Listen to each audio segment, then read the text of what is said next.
Whoops. Let's just fix that. There we go.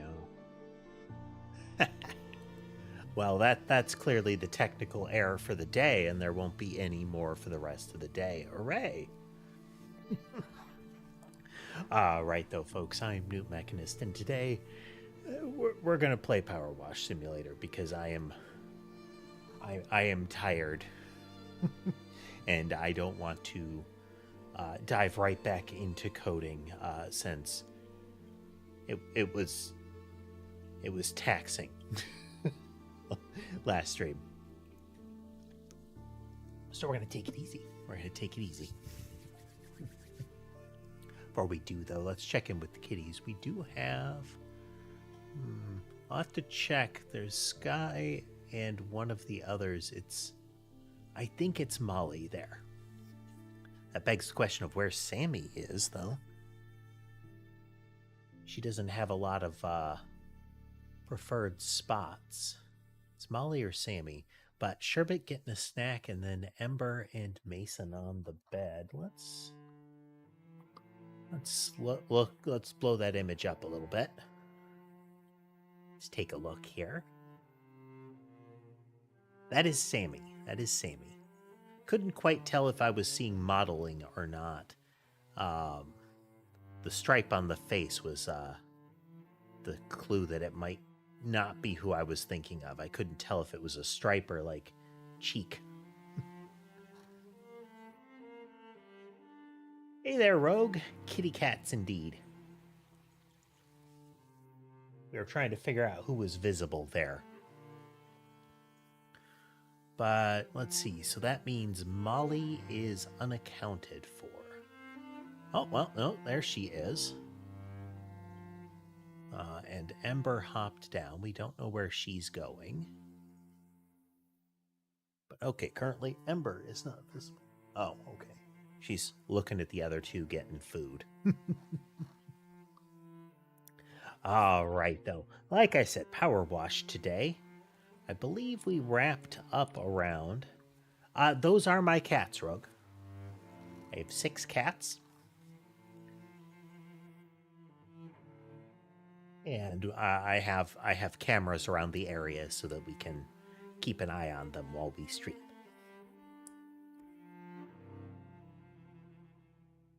Let's see. Okay, this is definitely one of the doodads. This has got to be one of the doodads from the murals.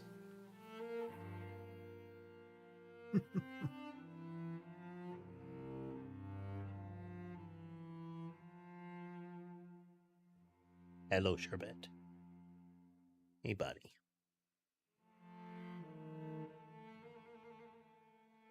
Sherbet some back scratches as he passes through.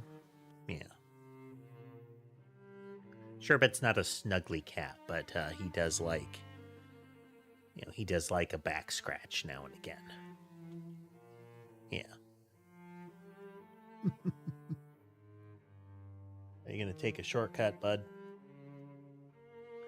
There's a table to my right where they sometimes lay down. And especially, or primarily for Sherbet, my headrest becomes a transit point across to another shelf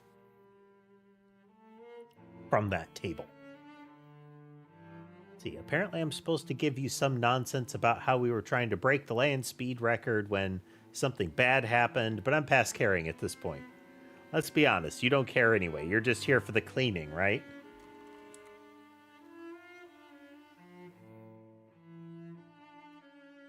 Okay, yeah, and this thing has definitely... Oh, okay. Okay, so the little purple spots, it hasn't been confirmed, but the purple things are... My guess is that those are the special crystals that they took from the volcano and the merman statue, the remnants of the planet that collided with Earth during the the early formation of the planet that resulted in the creation of the moon. And that the removal of them seems to be geologically destabilizing the area.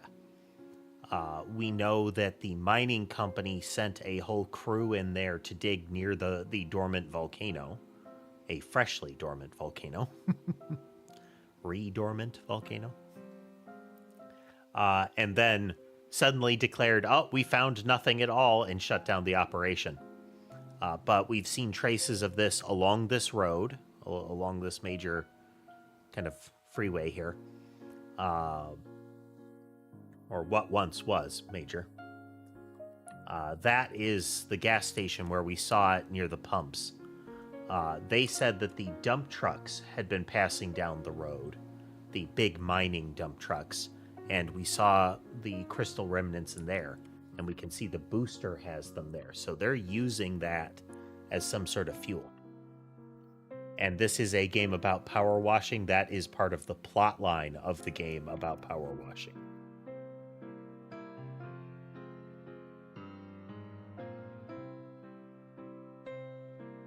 Say, how long do you think this will take? Yeah, let's try a different nozzle here. My boss wants to know how long it's going to be till I'm back out in the sand trying to break that land speed record. Oh yeah, that's a carefully crafted cover story.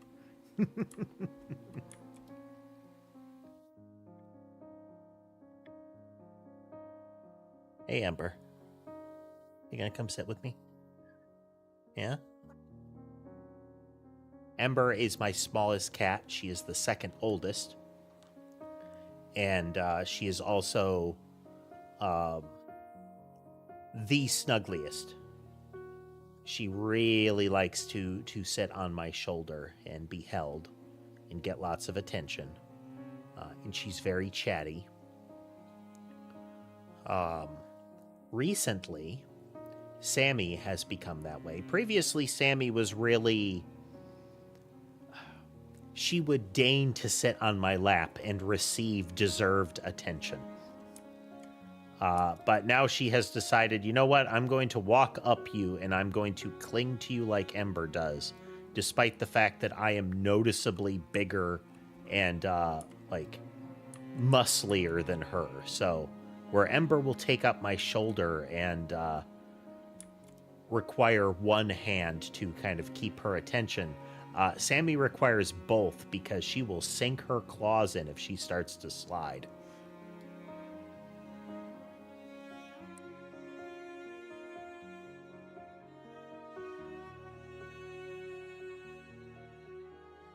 Yeah, crystal powered.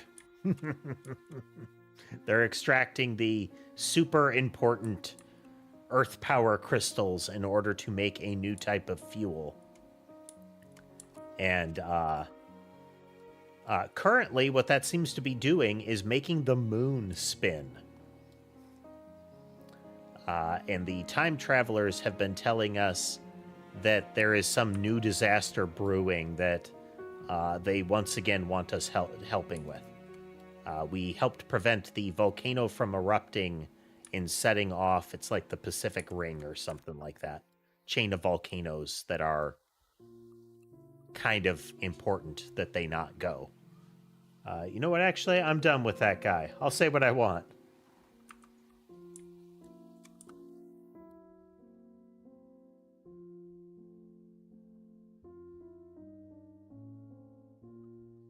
Don't think we need... Yeah, it doesn't look like we're going to need soap on this. Might use soap just for fun, though. Let's use soap for fun.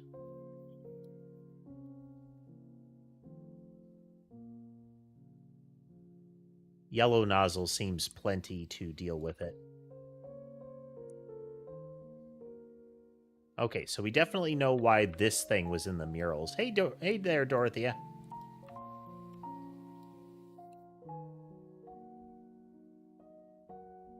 Welcome. We're starting early today. The schedule was suddenly changed, and I had already become active enough during it, but am still drowsy, so we're taking it easy with some power wash.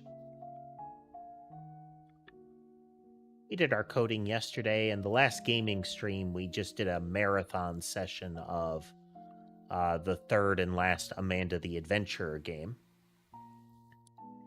in order to finish that up. So we're back to PowerWash. Still have no idea how much of this is left.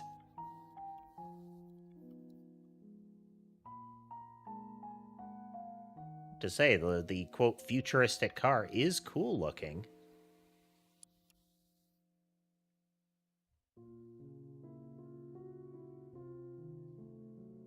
Is cool looking.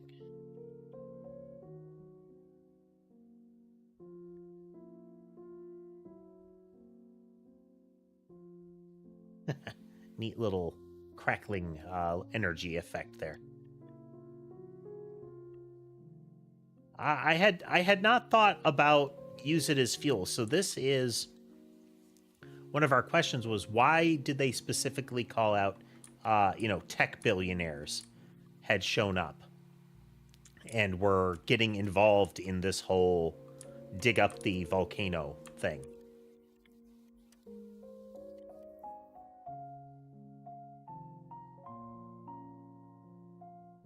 And now we're finding out. This is very much a classic. We have this cool new technology that we haven't actually done any research on and are just going to try to exploit the hype cycle of. Frankly, he don't deserve my loyalty after what he's put me through.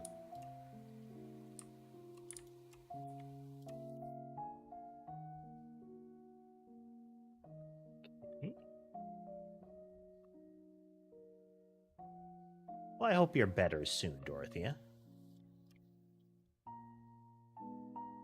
For years, I've had to live in the woods, away from it after, away from it all after he messed up so bad. Years. Okay.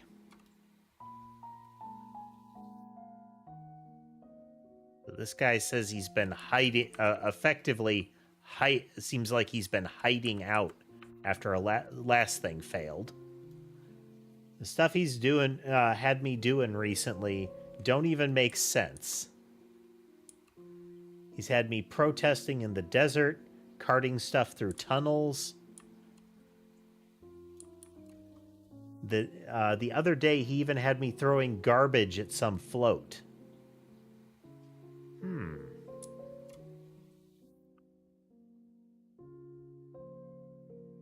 I thought at least driving that thing might be fun. I mean, look at it. Beautiful. But no, before I'd even got close to the top speed, the whole thing seized up on me.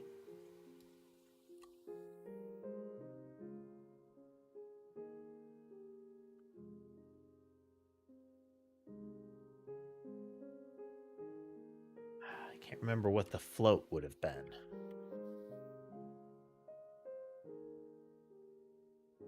Did we already power wash a parade float? I don't think so.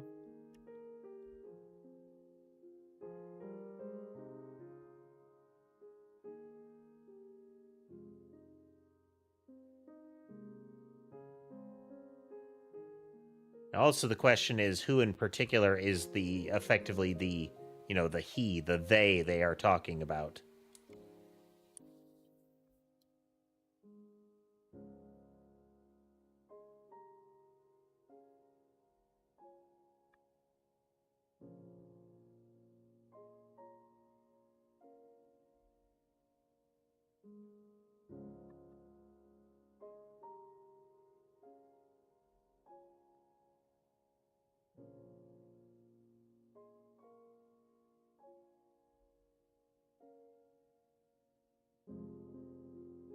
Okay. The tires.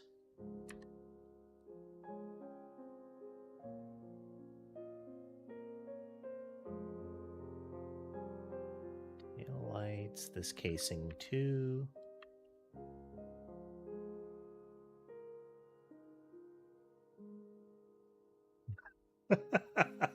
I love that.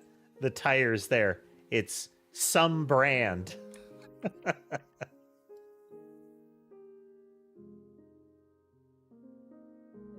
Taillights. Yes, the taillight. Oh! Hey, Flo, you anywhere near Bucketon by any chance? It's all gone down at the theater. Well, that's very cool. Alright, time lapse. Leanne, this is PowerWash Simulator 2. It is a game about being a power wash cleaner, but with a really over-the-top plot line.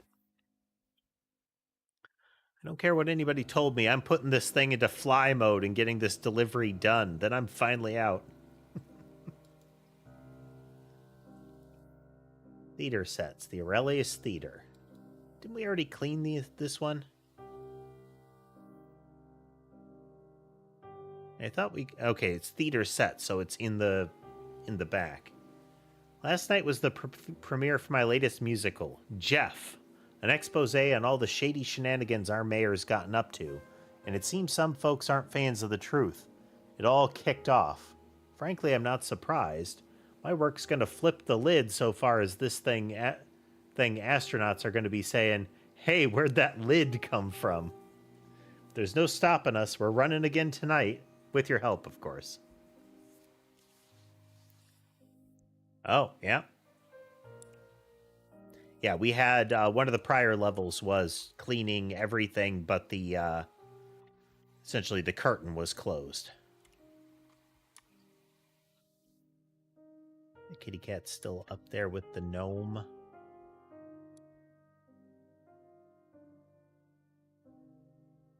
I would presume so. Oh, no, they're hanging out right there.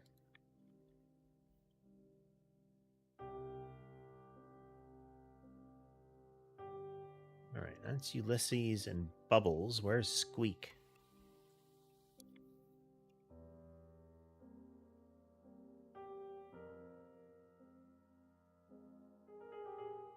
If the gnome up in the camera booth or the projector booth.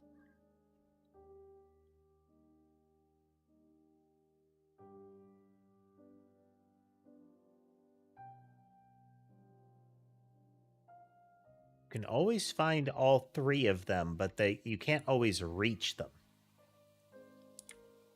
Yep. Oh, there he is. So Ulysses here it was the pet cat of the mayor, who was the villain in the first game. And Ulysses running around was a bit of a constant gag in the game. On every map, you could find cat prints to show that the cat was either following you or that you were just kind of in the same area.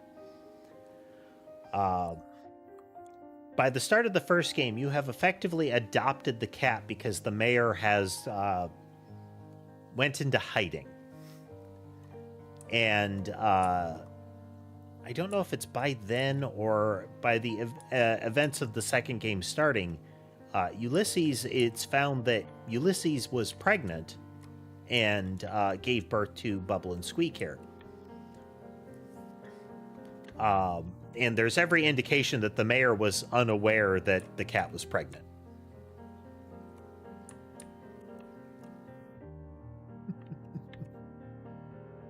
Sky getting comfy. Let's actually do a quick test with the green nozzle. That actually seems adequate.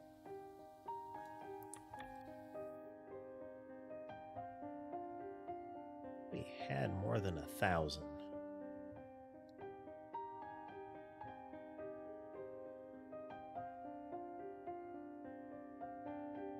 What kind of cats did you have, Rogue?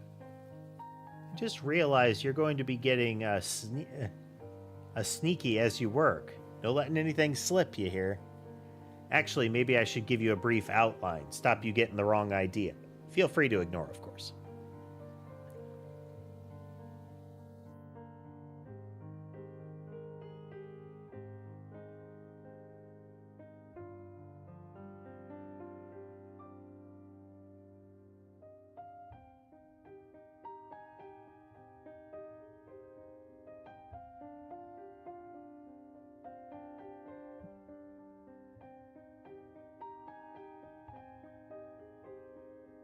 I knew someone that had a cat named Daisy once.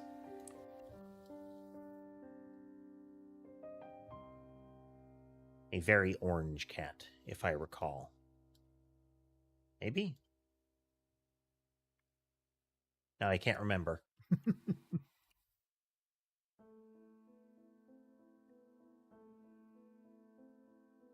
Loki can be a pretty solid name for a cat.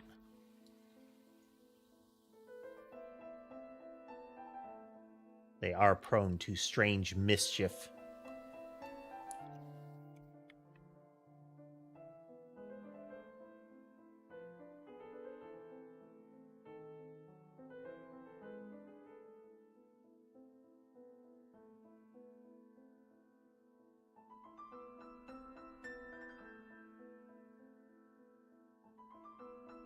Oh, I'm sorry. I've had the water sound off for you here. It's a very white noise game.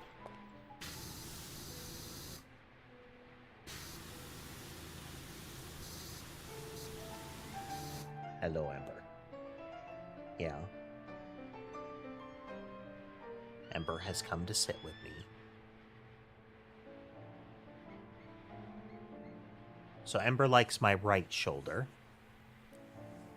So she will sit with her forepaws on my shoulder and just purr away. Sammy does the same pose but on my left shoulder. But Ember won't tolerate it. If Sammy tries to do that, she'll run off. Hey there, Drew. Welcome.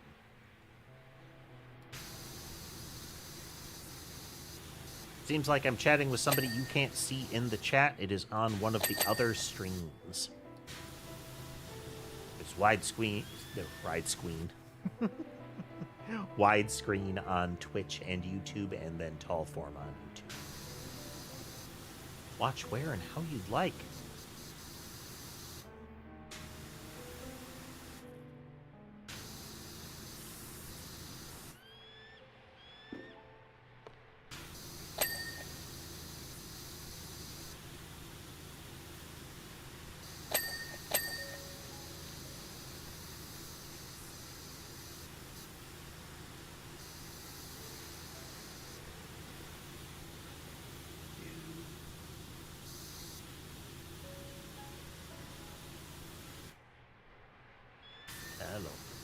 Hello.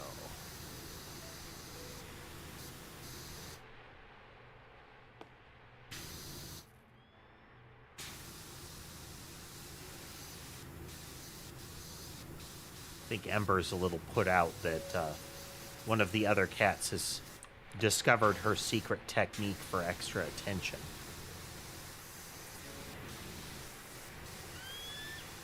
Okay. Molly, what are you doing? Just don't get any ideas, man. Okay, so one of the cleaning jobs was cleaning the ex-mayor, now somehow the mayor of the county. I feel like he's just saying he's mayor of a county. I don't think that's a thing anywhere. But we cleaned his Zeppelin, and we can see the people that are making a play about exposing his plans. He is flying his Zeppelin out to a coastal region with a big old net on it. And this is going to be... Yeah, this is another merperson statue. Showing the statue... what I'm guessing is that this is, the one in the desert. We have the glowing gems, him flying away with a net, and gemless statue. This is indicating the mayor used his airship to steal the very important jewels from the statue.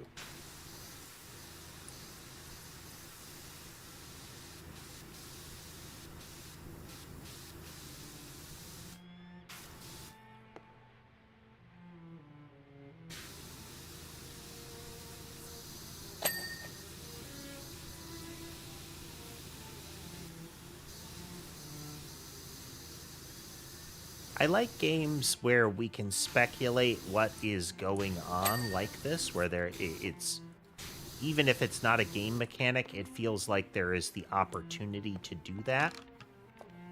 Now, I especially like games where that sort of speculation is, what the game is. But that is frankly a rare kind of game.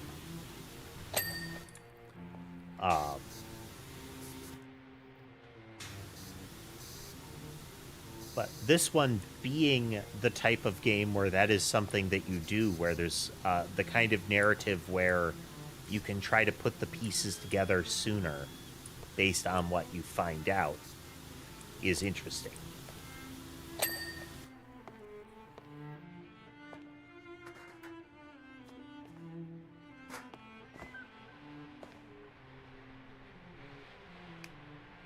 Use the yellow nozzle there. There we go. Good.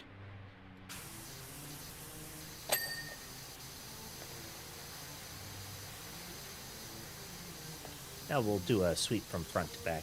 I have been told, Dorothea, that there are folks that like to watch my stream in that fashion. That they come here because they find the stream relaxing. I like that. That's the kind of stream that I like to have. Regardless of what I'm playing.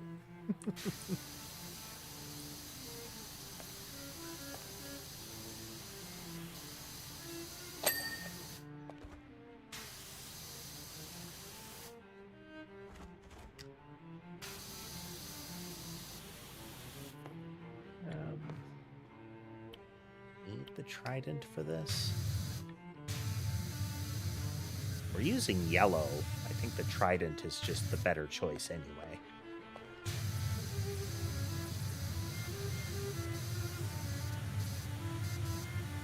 Trident really is everything that yellow is, but generally better.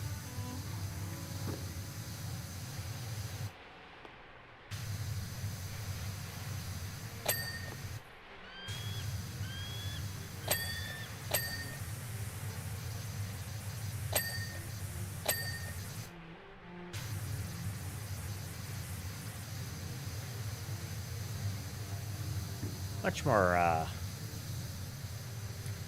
maintains pressure better, has a higher amount of pressure, and the same sort of coverage that yellow gets.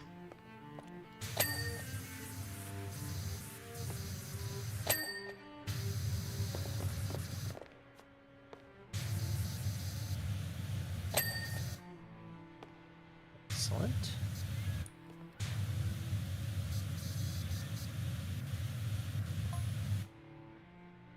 Scene 1. The Mauka Atu Desert. All the things are like dirt jokes. The site of the Muckingham Merman. We open with the full chorus line as the mayor's cronies toil against the oppressive heat and carve out the gems with their pickaxes. We close out with a throaty baritone solo from Clem Bass playing the mayor as he addresses the baying crowd.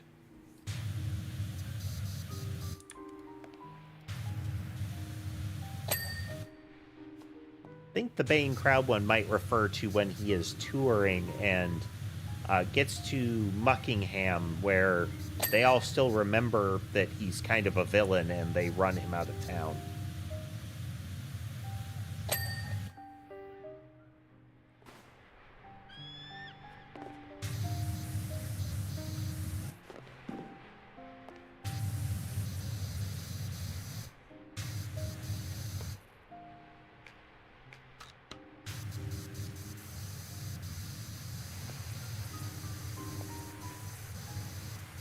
So the merman statue in the desert, I think, revealed the ancient temple which relayed the beam from the merman to the volcano and quieted the volcano. I think that's how it went.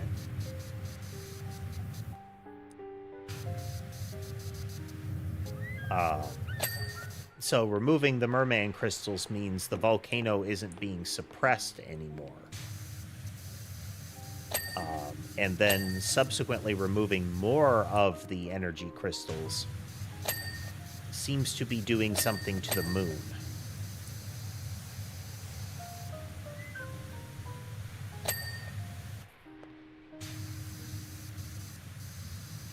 See, I wonder if it's not just that the moon and the energy crystals are kind of the same substance in this fiction. And if it isn't that the volcano being rich in those crystals is in some way tied to the ancient civilization. You know, maybe this is some sort of big generator that they are, or some sort of machine that they're tampering with by extracting all of this stuff.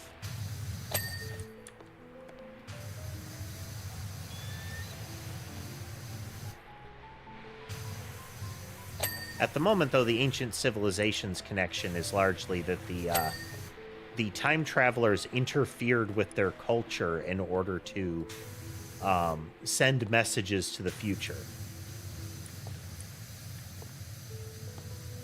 Just like they did with the kind of European-style monks in the area.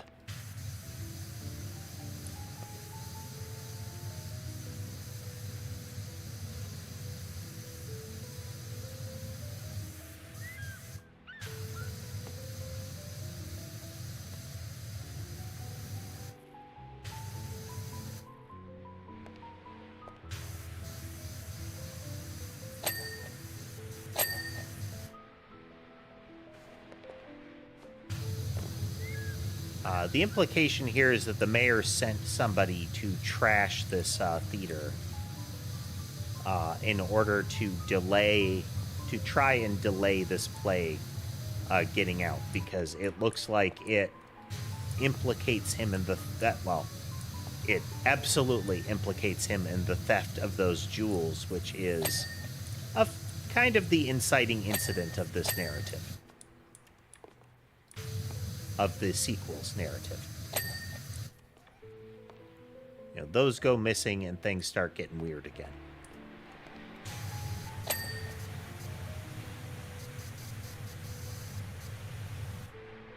There is kind of a post-game narrative bit of free DLC to the first game that I never played through. So there might be elements of the kind of narrative that were subsequent to the base narrative of the first game that I am unaware of.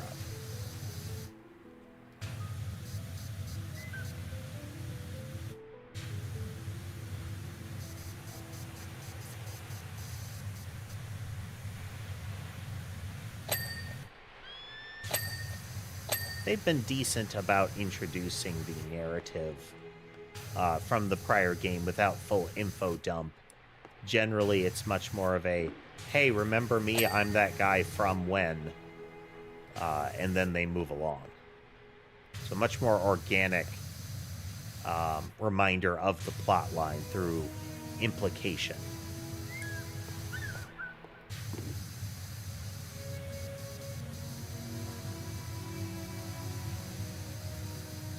Some of the people are, you know, hey, you were there and you helped me prevent that volcanic eruption, or that kind of thing.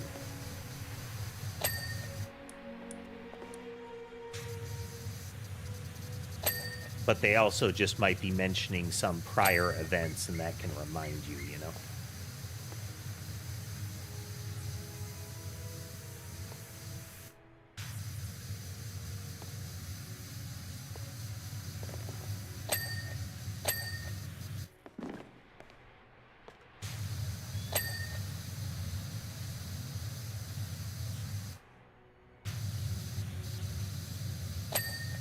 It is a game that I can get really focused on, so I will try to keep talking. You know, it's sort of a thing that you do in streaming.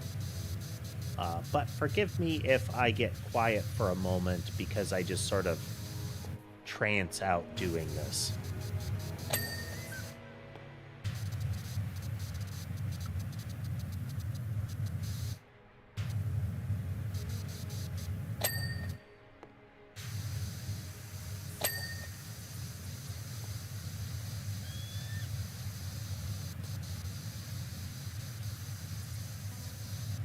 looks like we'll need a ladder to get up onto... Well, no, maybe not. There we go. Okay.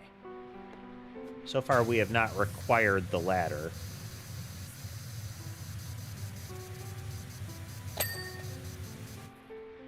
Apparently, people speedrun this, and it's the sort of, like, you know, categories like starting equipment only sort of stuff.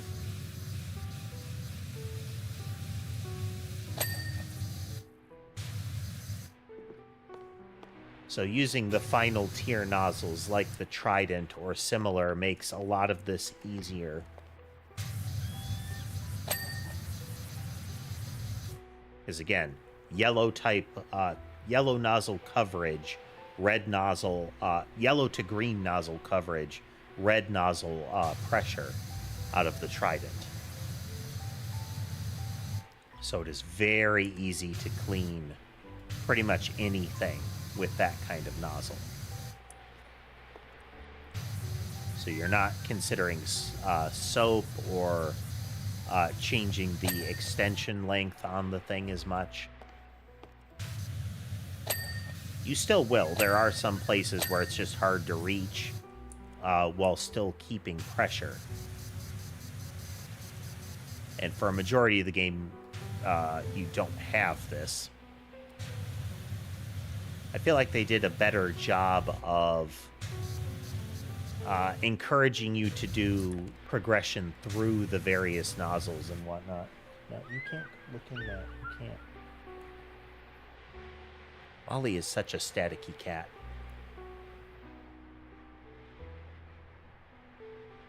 He's got that kind of fur that in winter weather, you run your hand along it and you will build up a static charge. Like, just running your hand along her fur once can do it.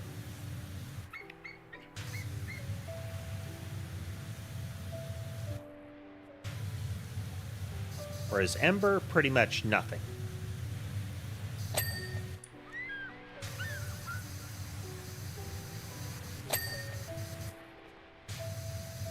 Ember's element is clearly not lightning aligned.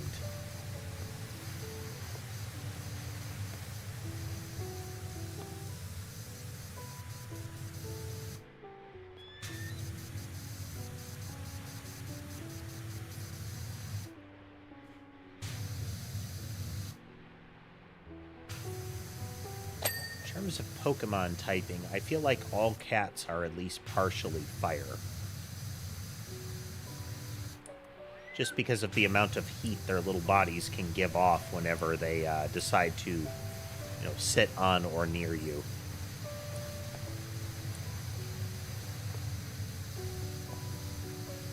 When I'm sleeping, Molly likes to scooch right up into the adjacent to my knees or into the crook of my knees when she is sleeping, or when we're both sleeping at the same time. And she is toasty when she's doing that.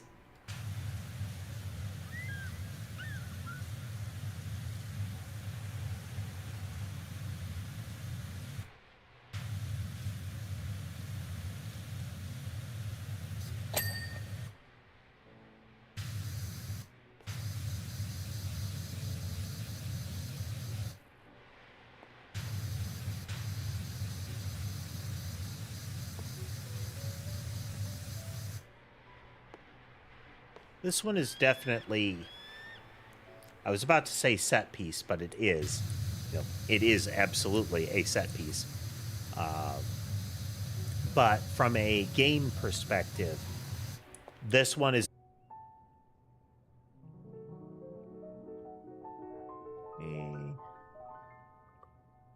Let's see if it's still functioning.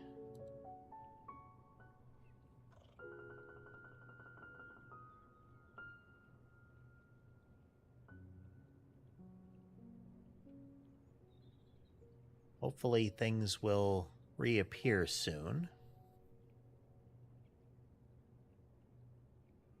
On the Twitch side, it's showing up.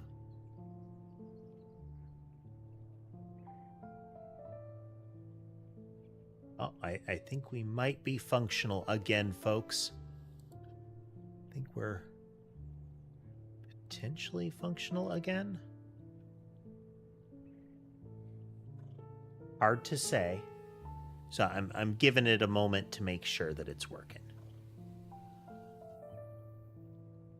I don't know why OBS is misbehaving again.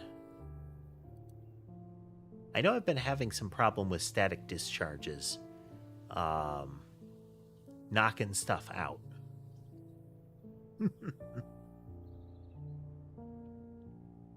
Well, I see you're present there, Lore, so I think the stream is actually working on tall form. So we got that going. We got that going then.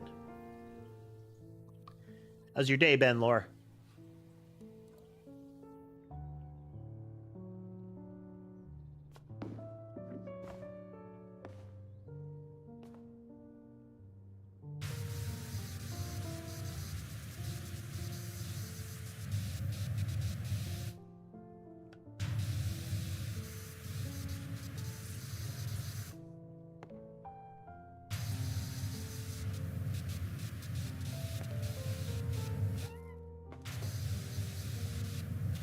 Definitely very icy over here as well.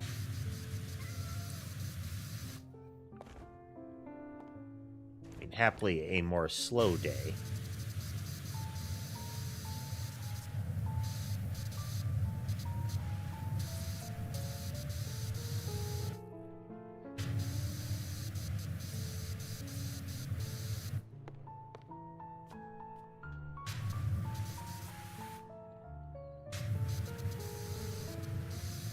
You have to appreciate the effort that they put into the stage play here.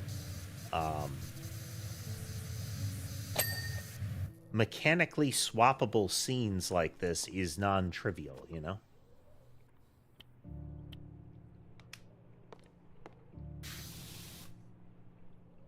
Yeah, let's use soap.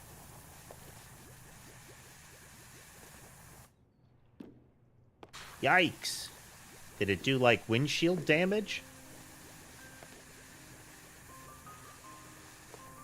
I always feel really concerned driving behind large vehicles toting, like, pipes and whatnot, you know?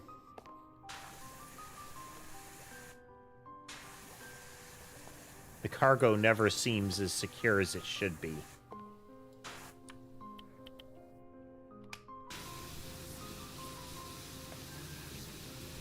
But like a sheet of ice breaking free from on top of a semi would definitely be very dangerous. I mean, sure, they're absolutely liable, but that doesn't help you if you know, die from it.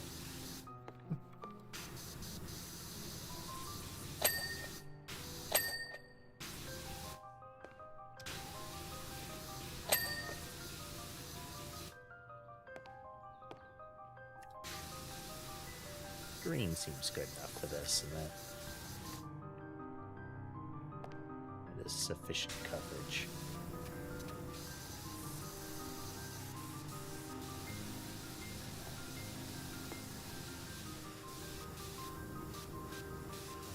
Okay, so there was a hatch by the gazebo. This is another one that we cleaned, and we did see the hatch there. They described that it was for... that it was something that the band can use to escape if the crowd's not liking it.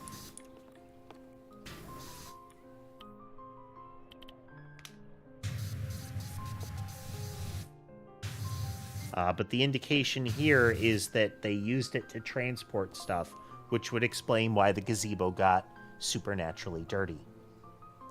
We end with a hushed quartet panic stations as the mayor's cronies smuggle the gems into the secret tunnel under the cloak of darkness, while Oscar Mee plays a sleepless park warden scouring the scene with his torchlight. To be honest, Oscar was far too loud last night. We'll need to rein him in.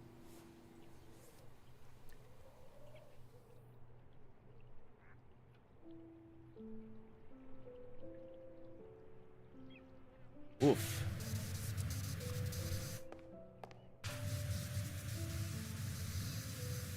Yeah, it's super dangerous. And also, you know, super negligent of the driver to not have cleared off the sheets on top there. You know, danger to others.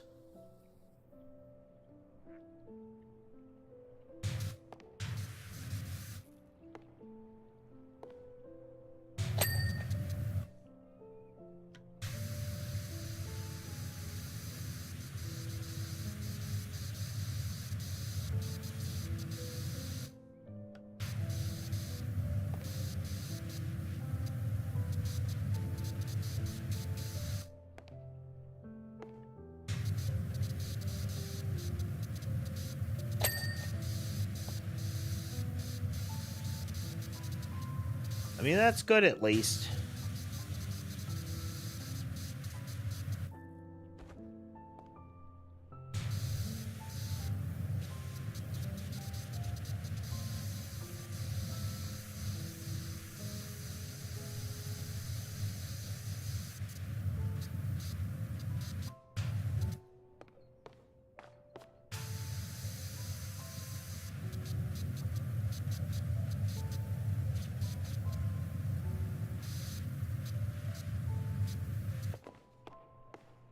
I'll have to climb up to get the rest of this.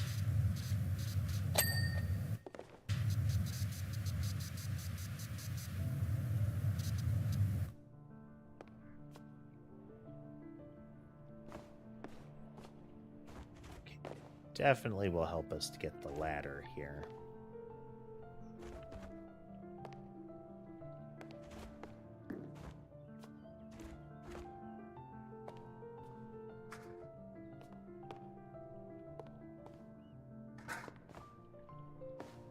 Might not actually need it after all. There we go. Little front of the bandstand prop wasn't cleared.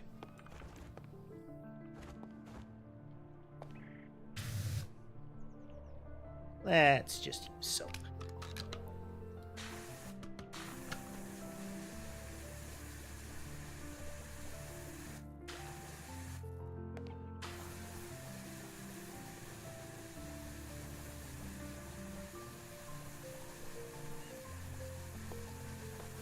Easy enough for, like, one steady pass with the trident, but I feel like this will technically be a little faster, and, you know, the soap is neat.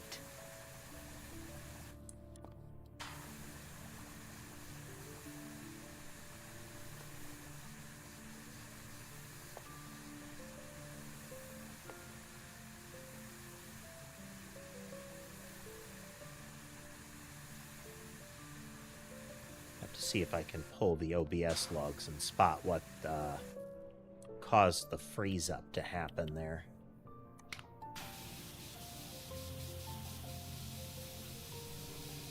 It's the second time recently that I've had to do a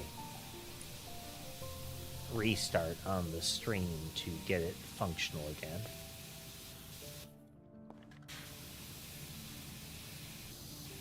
No, it's doable and all, just annoying.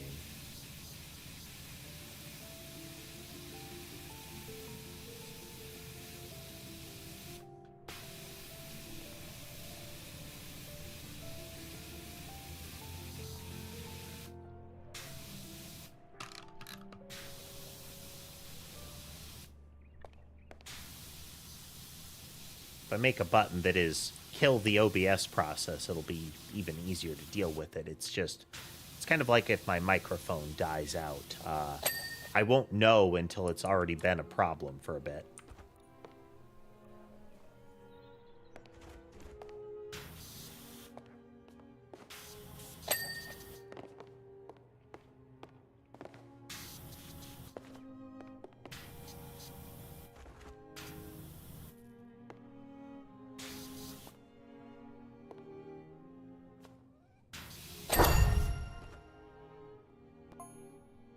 Scene 3, the National Park in Power Falls, where the secret tunnel emerges at a cottage straight out of a storybook.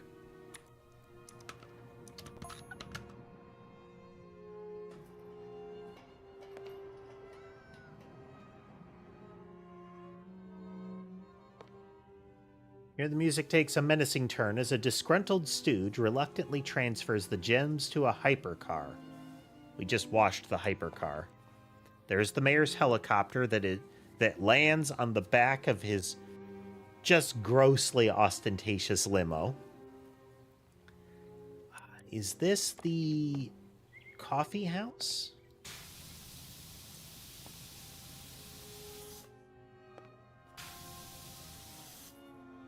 Or is the secret tunnel inside of it supposed to be the church?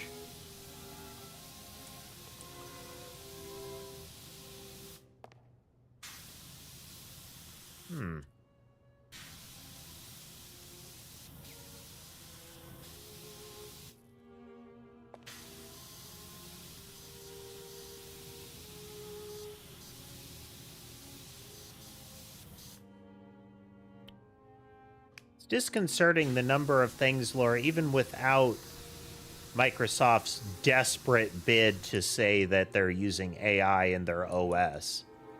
Even without that, the amount of bloatware that they've started to incorporate into Windows updates that does phone home behavior unless you know how to find it and stop it.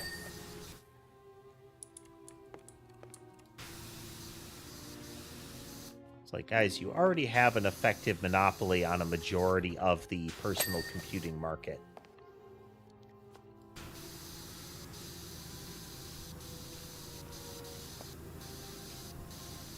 Reminds me of the Brennan Lee Mulligan Message from the CEO series, the one about Oreo cookies. We absolutely should be resting on our laurels. We done made the good cookie. And Alexander wept because there was no more to conquer.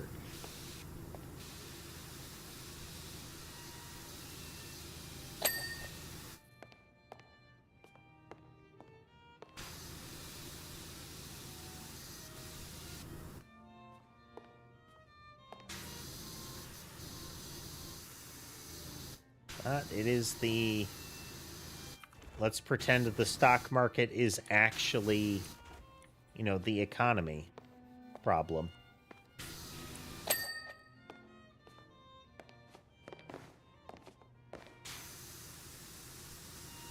Well, ultimately, the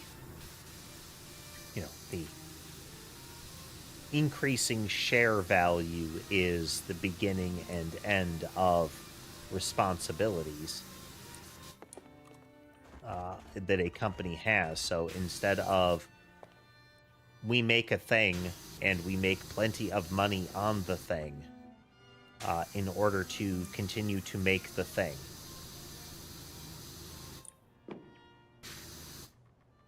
Yep, that one that is visible right now is Mason. His brother is the same coloration, but is much more asymmetric in patterning.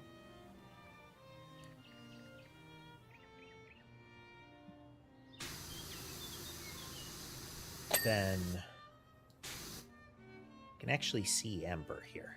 That's Ember. She is a dilute calico.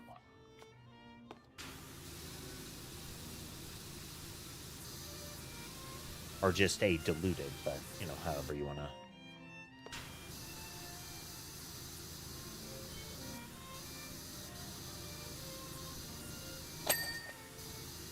Yep.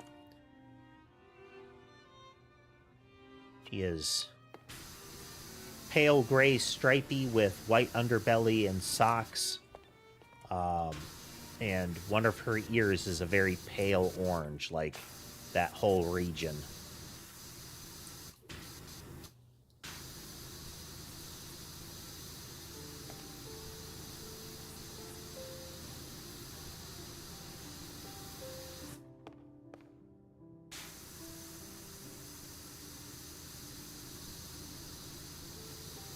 I saw a write-up on cat fur coloration, and it's really complicated, like way more complicated than, like, human hair. We've heard from our sources that this particular stooge was an absolute colossus with a big bushy beard, but our baritone, Greg Bolero, is clean-shaven and whatnot. Okay, so a running thing from the first game is the Sasquatch in the woods. At this cottage, so this is the tea cottage, where there was it's kind of a primal scream kind of retreat, they described it as, where the whole gimmick was, you come out here and there's you yell and scream and throw mud at the cottage to relieve stress. And they talked about how this gigantic, big hairy guy showed up and participated. So that was the mayor's henchman showing up, venting stress about what was going on. The guy that drove the car, he's the one that when we were doing that, he was like, I'm done with this. You know, the things that he's had me doing have had me hiding in the woods. So that's why there has been the Sasquatch in the woods, is there's that big guy trying to lay low.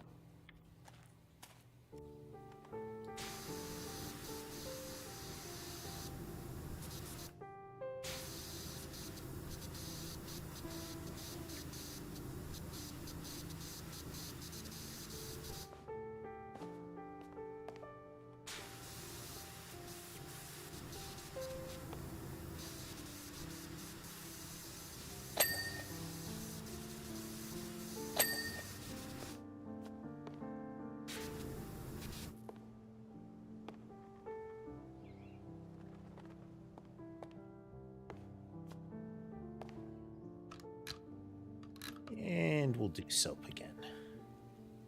Just because.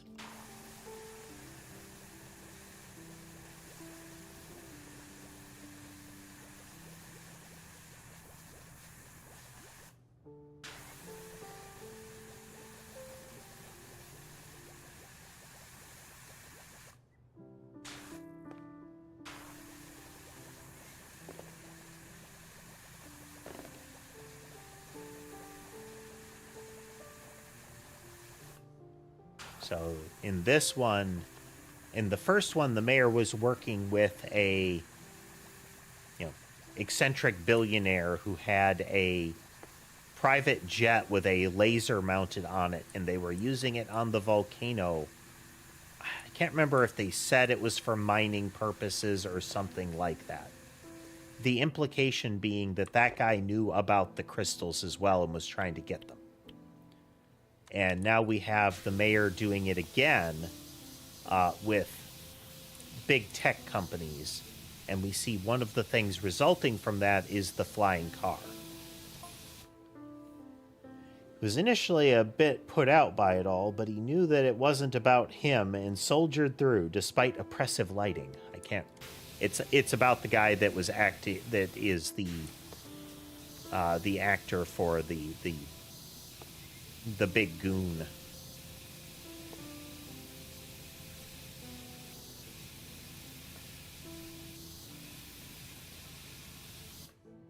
A term that in the slang of the minute has been sadly co-opted for completely irrelevant usage.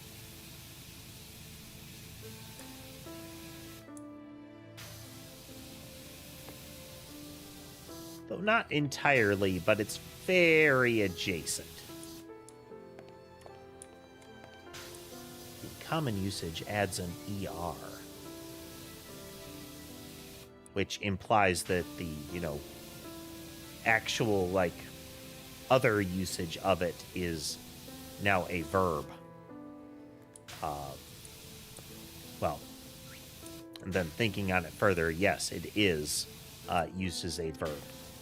I still don't understand why it has been verbed for that purpose. Why that word for that purpose? Scene 4. The foothills of Mount Rushless, where far beneath the earth, Blake Thrust hides out in his secret man cave. Blake Thrust is the rich guy with the jet from the first game. For me, this scene hinged on whether Tony Welk had the gravitas to play enigmatic man of mystery, Greg Thrust.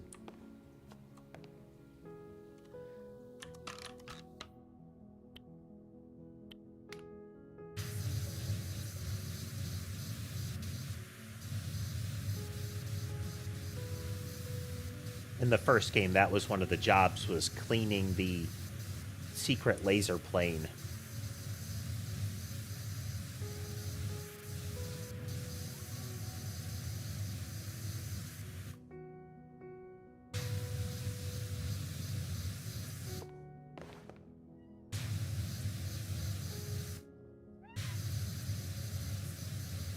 So perhaps we're going to get a Y. And is it a Y because there's this, like, you know, scheme that I have to make the monies and, you know, forget the consequences? Or is it going to be something more involved or perhaps subversive? You know, the sort of like the research I was doing for this revealed that. The presence of the car implies to me that it is a... we found this cool stuff and realized that we could just use it as batteries.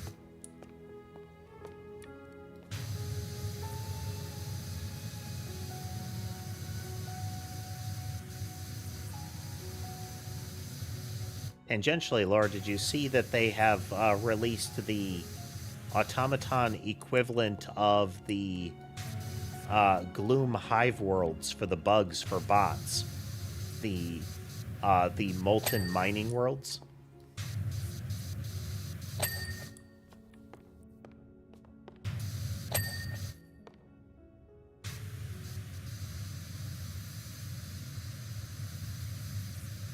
Speaking of the recent Helldivers content update, for those that are unfamiliar.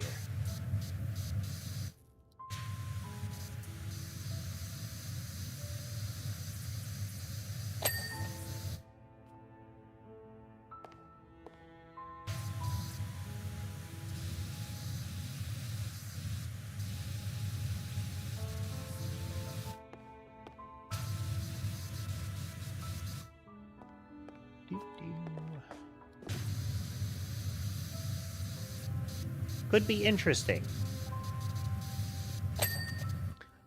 It is. The war bond for that arrived on a couple of days ago.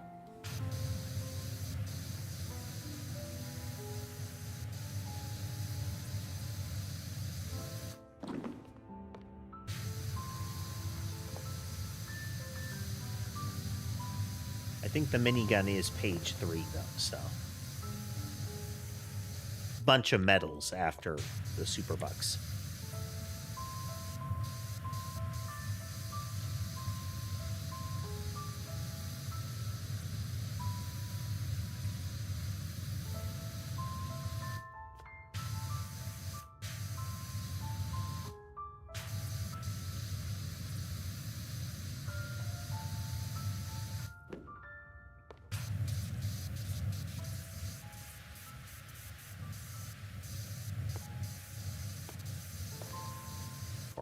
Reposition too much, get the edges we can see from here. He hardly missed a note as he prowled the stage, victorious after finally obtaining the gems and loading them into his prototype time machine. The rogue had gone full rogue. Okay, well, there we go. I'll admit this last scene is pure speculation, but whatever Thrust plans to do with those gems, let's hope he never gets them.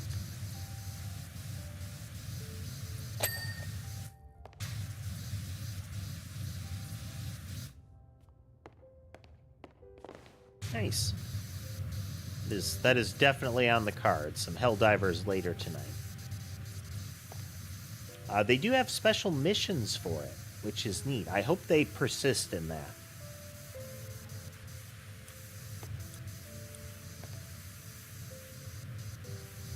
They definitely need to do more of that, where different factions on different planets have custom missions.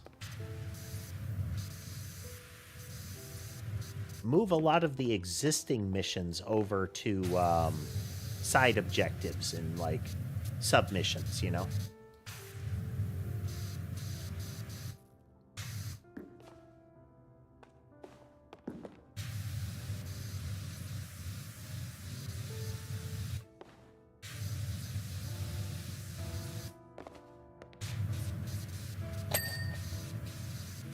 Kind of waiting for him to use the time machine, go back, meet the other time travelers, and, like, change his ways when they talk to him and are like, oh, actually, you know, it turns out he's a reasonable guy. Yeah, he decided against all the evil.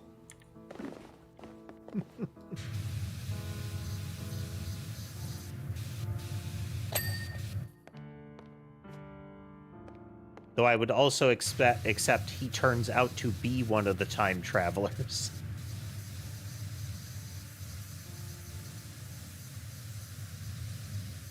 That would be a bit more convoluted, since the actions in the present are what are prompting them to try to deal with this.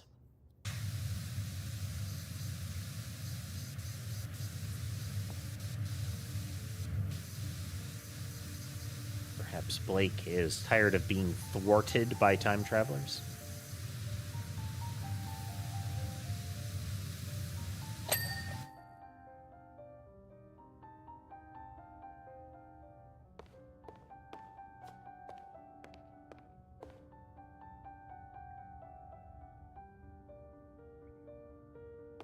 Temporal stasis field prop.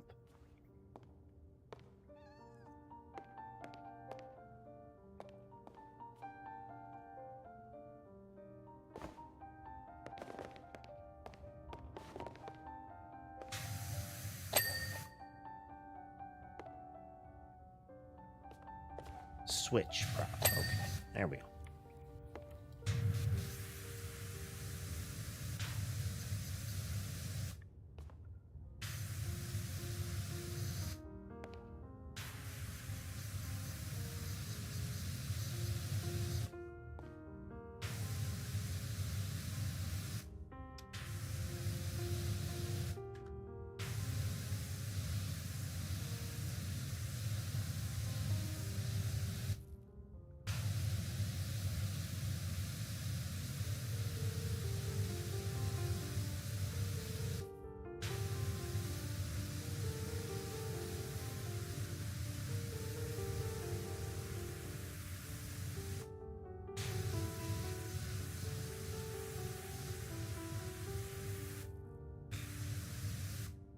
Go.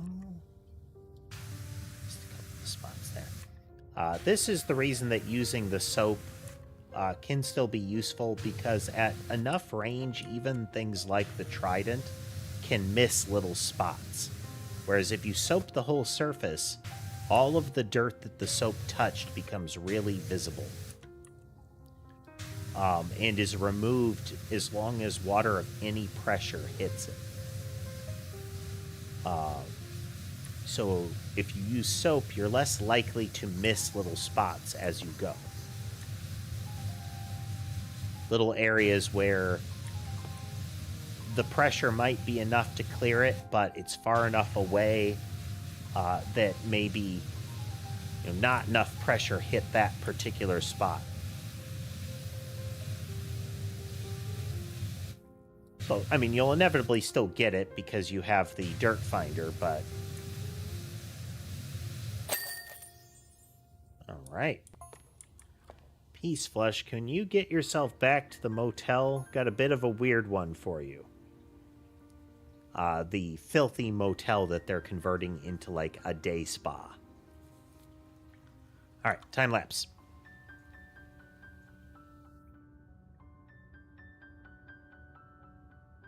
This one should be interesting because the scene will keep changing. Yep.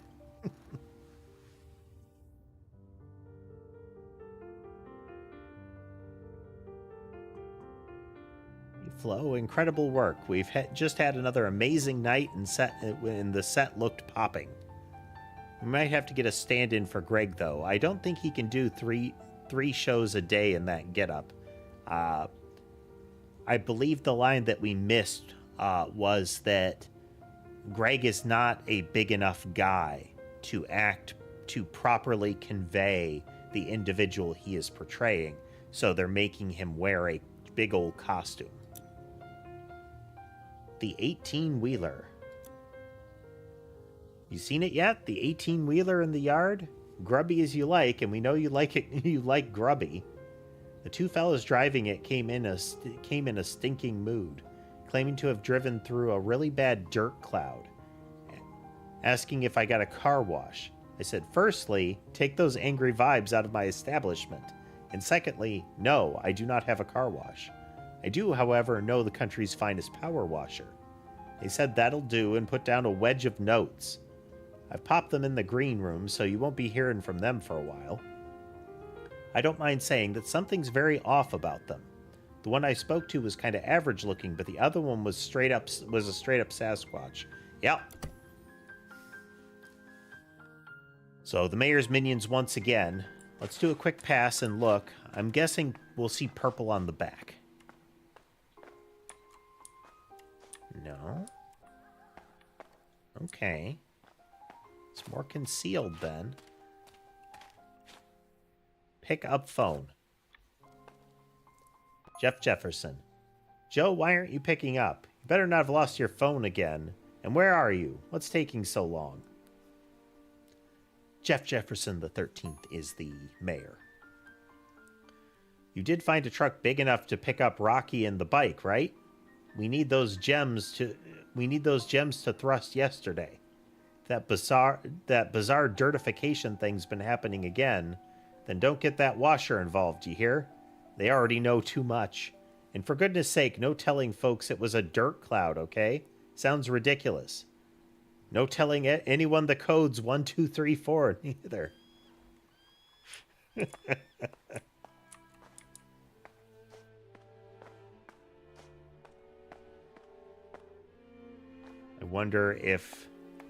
wonder where that code will come into play. Okay, let's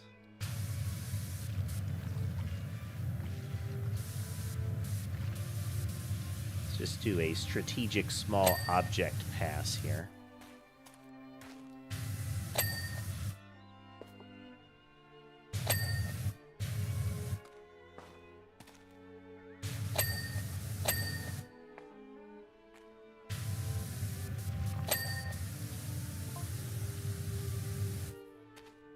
Oh yeah, before I forget, they said not to look inside. They were quite insistent about that.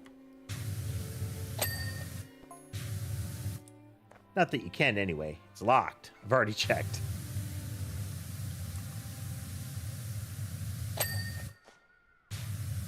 One of the best ways to get somebody to look inside is to tell them that they absolutely cannot look inside.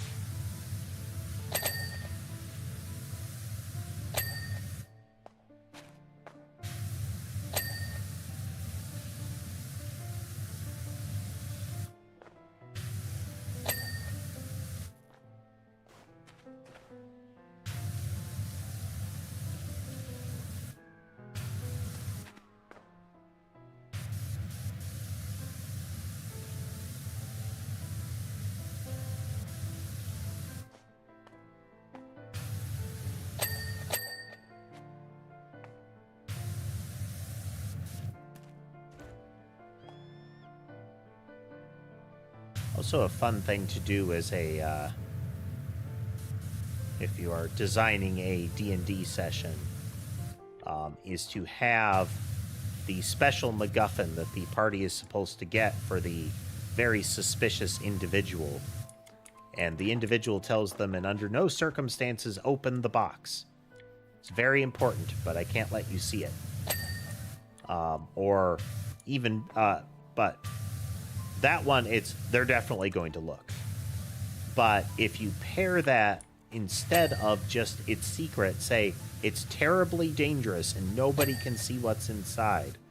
Only, you know, I will deal with it once I have it. They're going to open the box.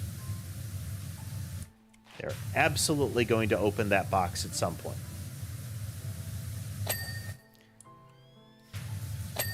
If you have it planned out properly, then the thing in the box is terribly dangerous. And the party probably doesn't have what they need to deal with it.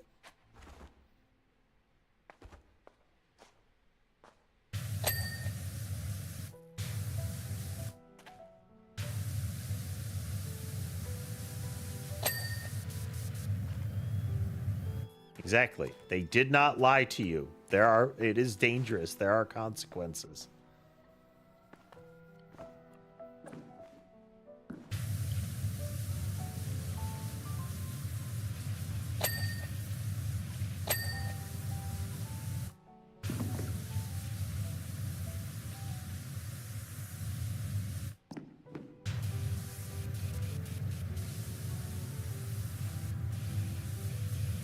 So the mayor's phone call there kind of confirms, or at least implies that the plot described in the play is actually true.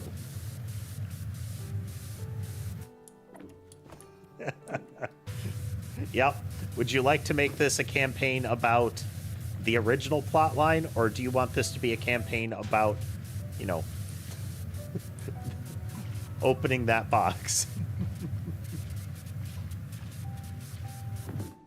And that's the fun part about it. It's,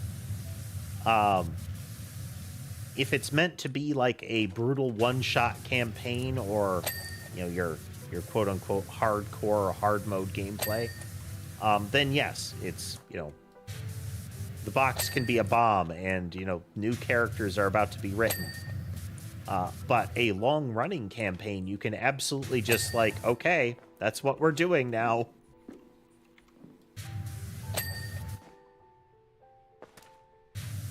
This has changed from a, you know, epic fantasy generic epic fantasy narrative into, how do we get Bob's soul back now?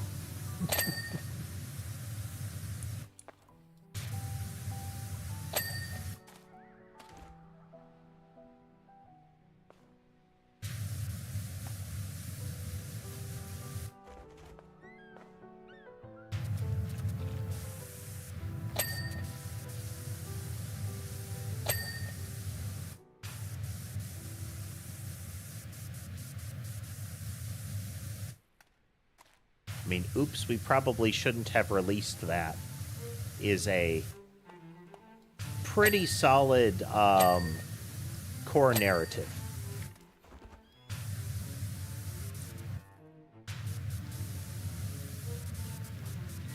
Especially when it is absolutely self-inflicted.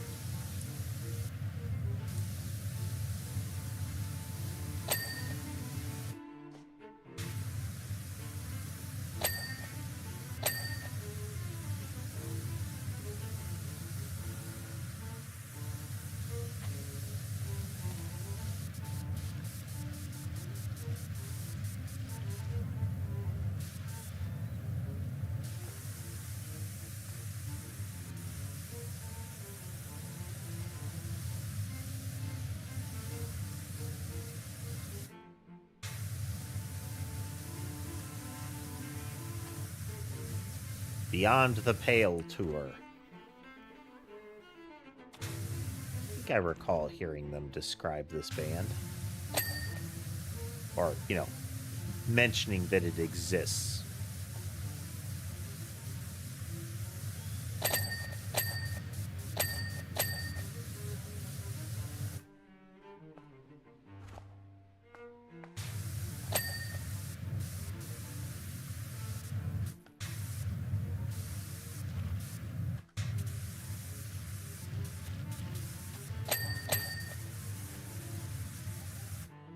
Boundaries, identify sub-targets, and remove them.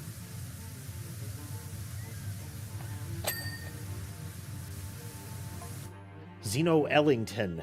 Hey, y'all heard Buckets on tour truck's been lifted.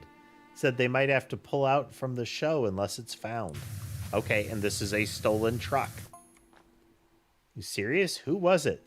Some lubricity wannabe on the SAB.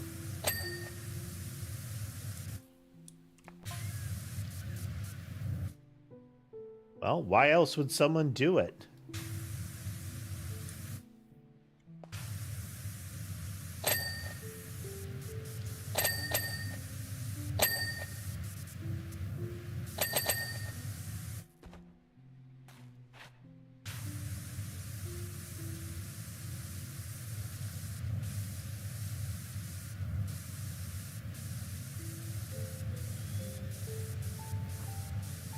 What other games do I play? I like to find kind of puzzly reveal the story kind of things, or dread-focused horror games. You know, not hide in a closet from the monster, but instead, you know, this is intensely creepy the entire time kind of stuff. Constantly unsettling. I like detective games. I find some kinds of puzzle games relaxing, but as far as like people watching them, it's kind of hit or miss.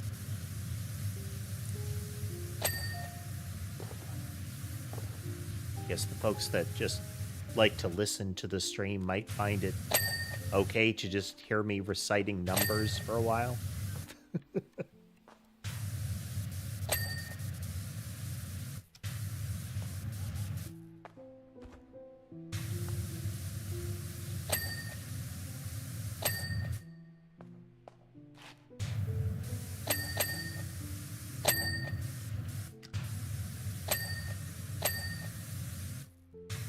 I do like that the mayor's whole cell phone call there was very much Saturday morning villain yelling at their minions.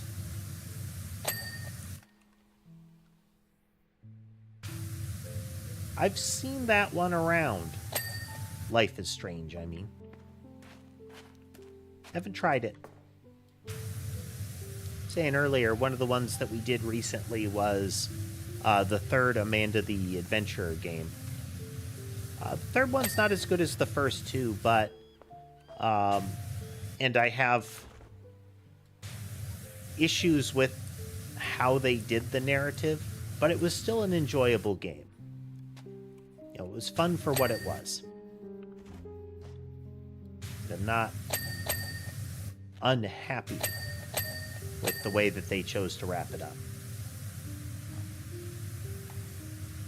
I just feel like they could have done more or better.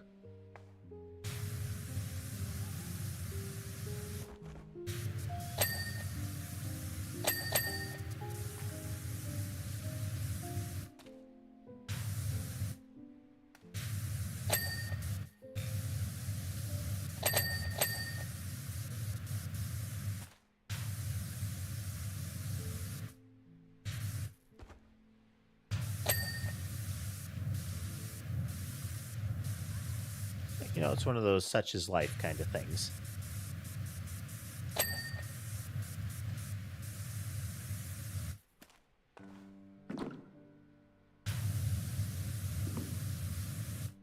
The Phoenix Wright games, those can be kind of...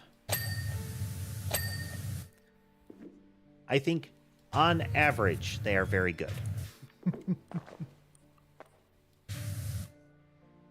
There are times when less so.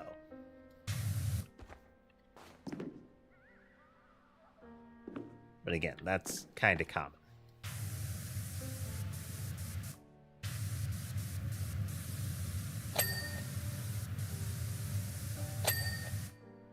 There are some games that are fun to play with friends that I, you know, wouldn't play otherwise. I do kind of like Vampire Survivor style games. I mean, it's why I am making one. I've finally gotten around to doing the Castlevania content in that one, and that is...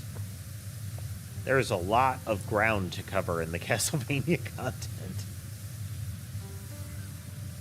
both just in amount, but also in that they've got a lot of like unlocks that are related to the various Castlevania storylines and the lore to it.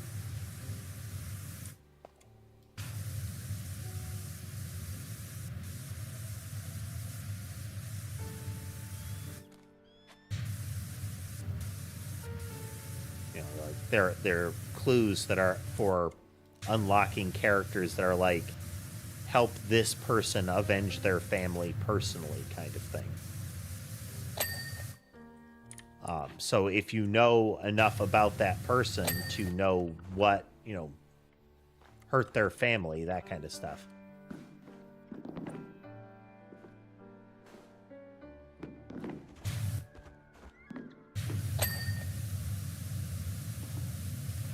Yep. I mean, I find I'm similar with that, Rogue, is that the what kind of games do you play question is often bound, has the caveat of, but primarily whatever has caught my fancy at the moment.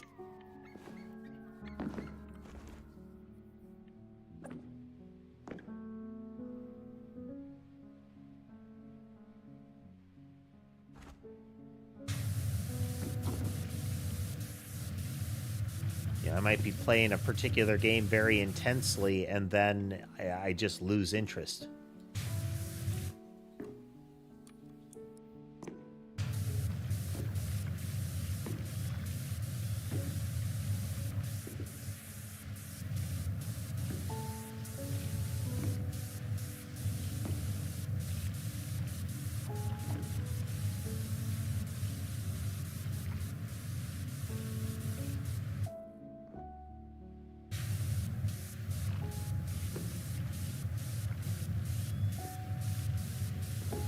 There are a lot of RPGs that are that way for me, where it's like I'm really engaged, and then something takes me away from the game for long enough that I just don't have the momentum on it anymore, and I just don't feel like it. Or the story just loses its hold for me, you know?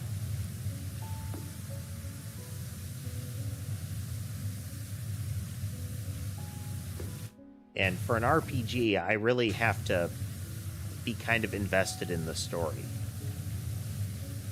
to want to finish it.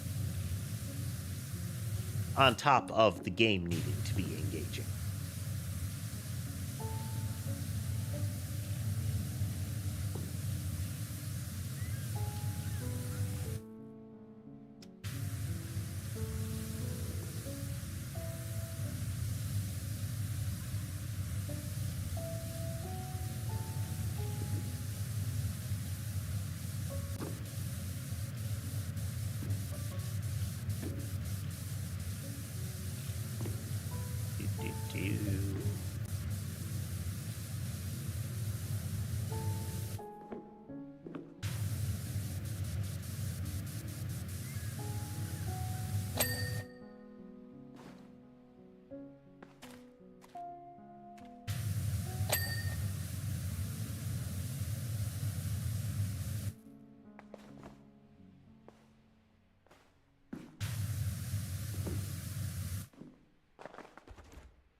Oh, wow. Super filthy. All right. Can we use green on this, though? It looks like we can. Oh, no, that's white. We can definitely use green, then.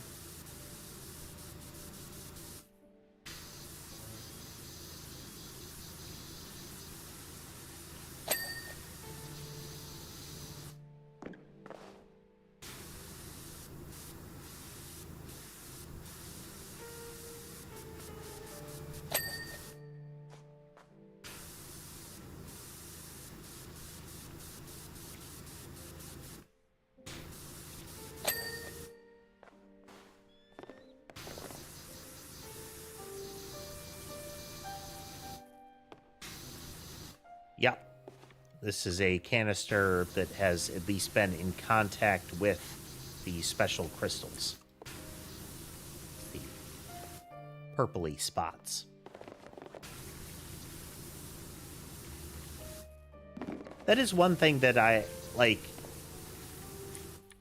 I'm not, I don't miss the fact that there were different types of dirt in different types of soap and whatnot before. Or that soap was a consumable item that you had to constantly purchase if you wanted to use it. On top of the fact that soap wasn't terribly useful. But one of the things that the game had is that you could see what kind of dirt you were looking at. It would tell you, like, oh, this is moss, this is mud, that kind of thing. Don't think there are options for that.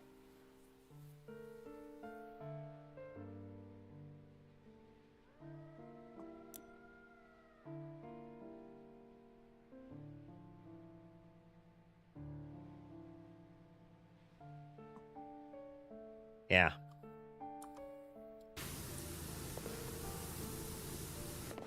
Is it like, you know, a deal breaker in any way? No. I just thought it was cute. Now, why did they do it that way? Narrative. Because the reason for some of this stuff getting dirty is the supernatural dirt cloud, which to me implies that some of this wouldn't be the kind of dirt that they were mentioning and might ruin the surprise in a way. Not that they would necessarily reveal right up front that it was, you know, supernatural volcano dirt because that comes from, but you would be able to tell sooner and without as much confirmation that, or without as many reveals that something was in fact wrong with them. Like, you can already come to those conclusions. But I like that it's more organic, like it is.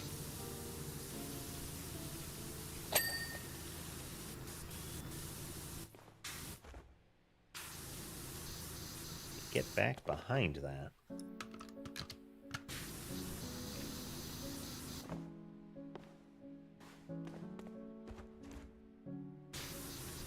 There we go.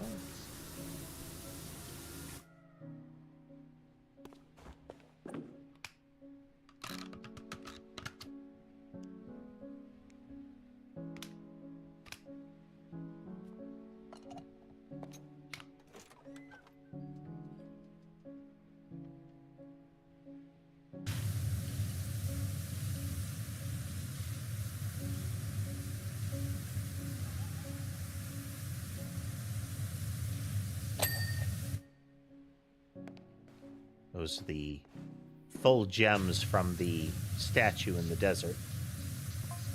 Truth fairies, Harper Shaw. Hey all, wish he's found some pretty incriminating messages linking the mayor to the gem theft.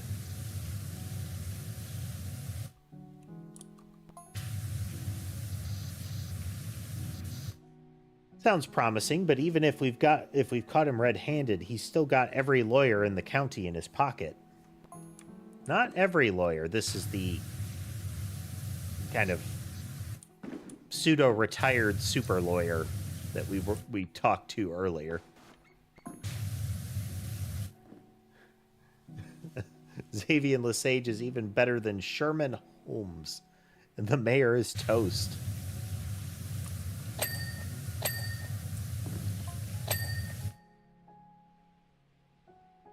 Merman's gems, and not a moment too soon. I'll organize getting these back in place on the statue.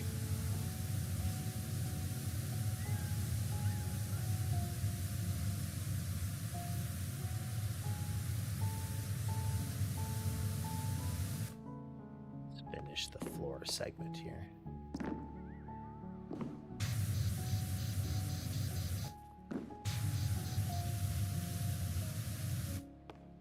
But yeah, the fact that there is some sort of like supernatural cloud of dirt that chases the crystals and even like the smaller fragments of it around. Hey, what's going on with that? I would like to know more. I have been trying to get some play into Final Fantasy XIV again and get caught up with the plot. Just taken me a bit to get rolling, you know?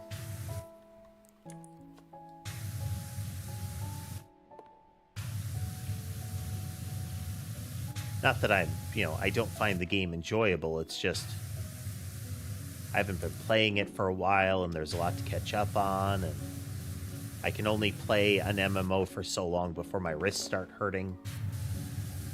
So it's got to be like rationed, you know?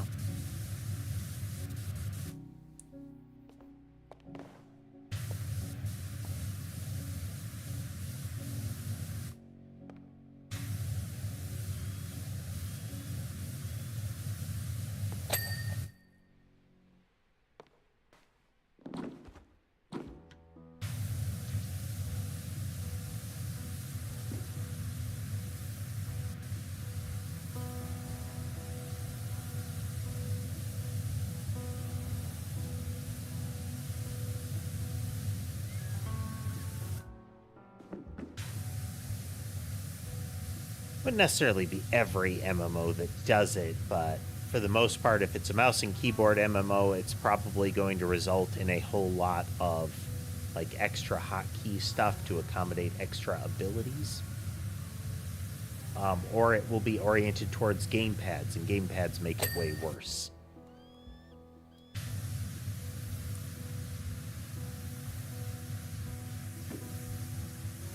Suspect that this is a tarp over the supercar.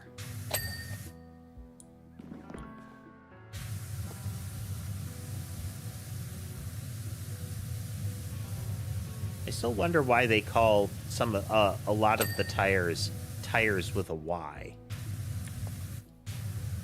I feel like there's got to be a distinction. It's kind of like how you'll see like on food menus and whatnot, you will have chicken wings with altered letters. So it is not WINGS. It'll be things like WYNGZ. And that's because they are not chicken wings. They are not that part of the chicken.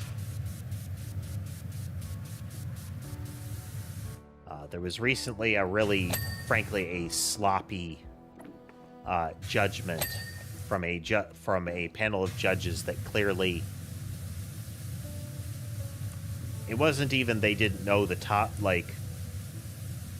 law. It was more a matter of they did not stop and think about the subject matter in any fashion.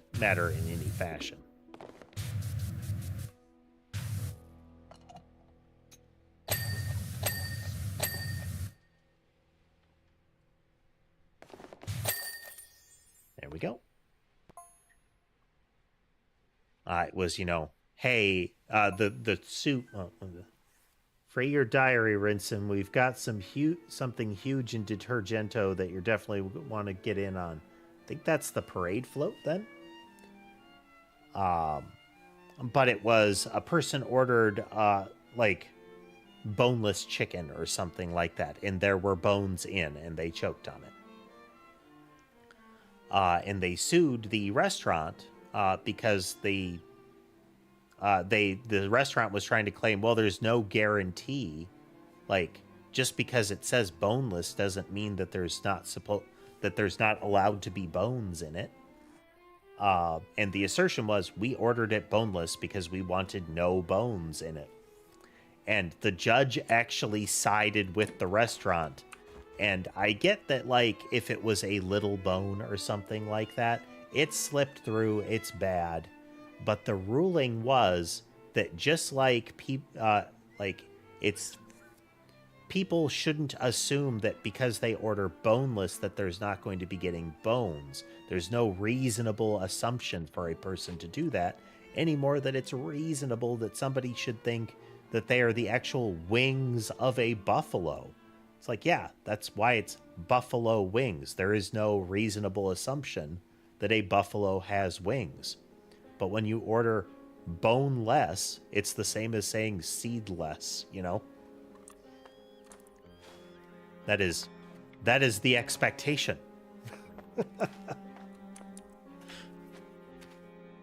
That is precisely a reasonable person's expectation.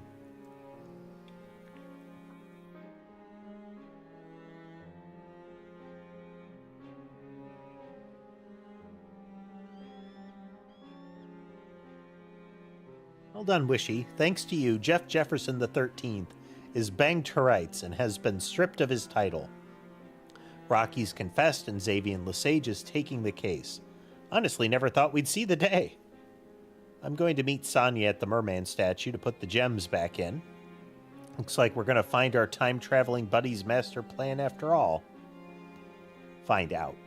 By the way, you probably didn't have to clean the entire inside after we found the gems, but I admire your relentless professionalism.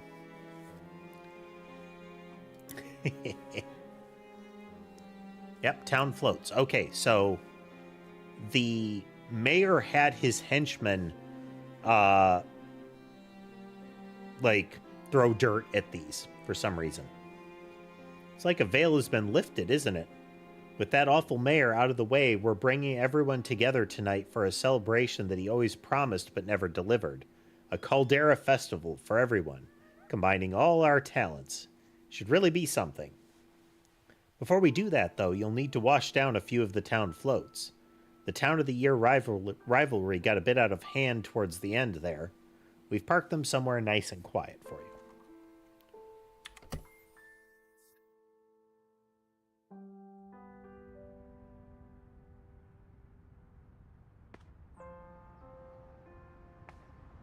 Okay, let's see. Do we have...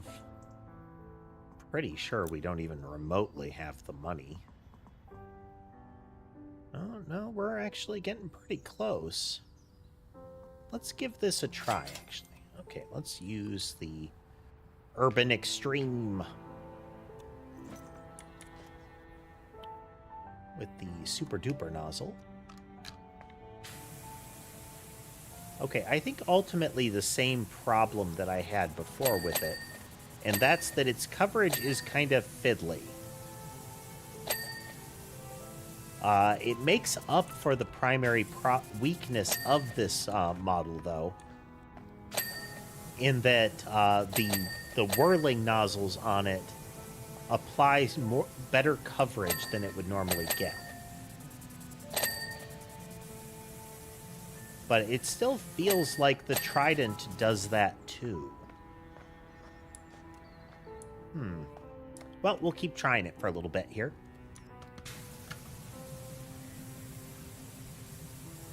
Give it a legitimate go. That was what I wanted to do.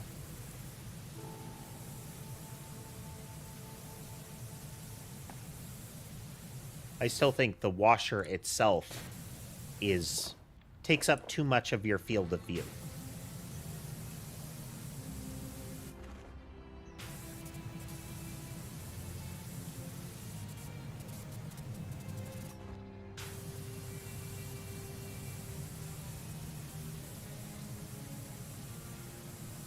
But it is definitely effective.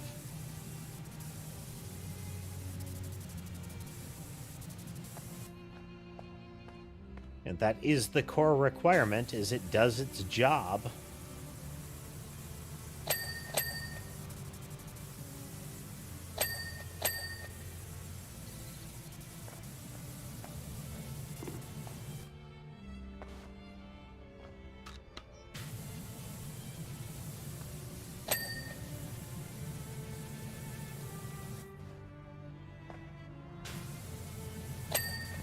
Definitely be more prone to missing spots, though.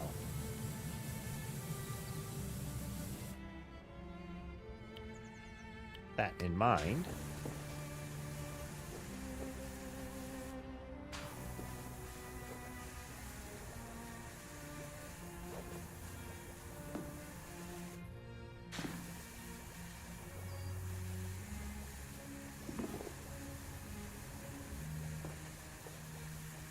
Soapy, soapy, soapy.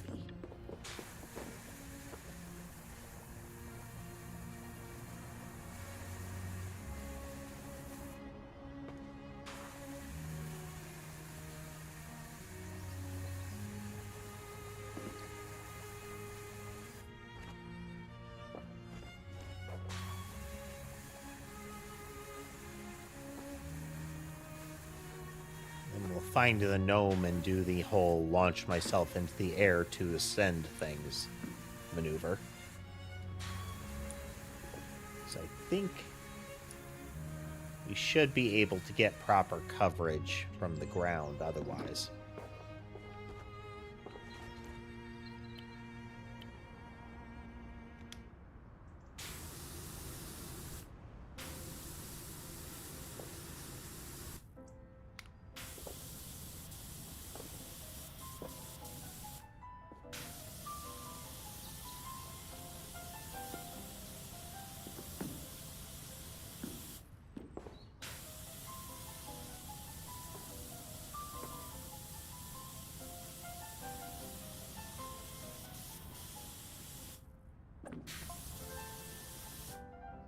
Sprucey, I'm delighted to tell you that with JJ13 out of the picture, we're now the official guardian of Muckingham's mascot, Ulysses. Congratulations. Oh, sorry, I should say former mascot. Ulysses will be delighted to learn that she is officially relieved of festival duties. Now we have something else planned now. Ah, okay, so Ulysses was the town mascot, not the mayor's cat.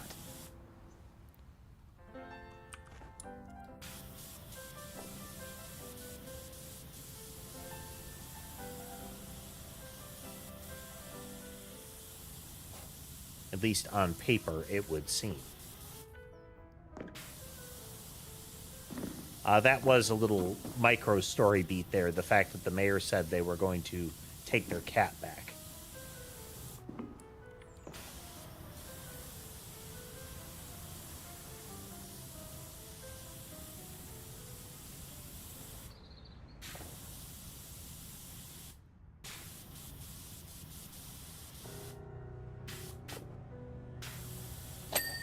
Now, this thing absolutely does what it is supposed to be strong at, and that's it has more pressure towards the center of it, so you can use wide nozzles more easily with this. You lose effective coverage, but the cleaning capability of the coverage you get is higher.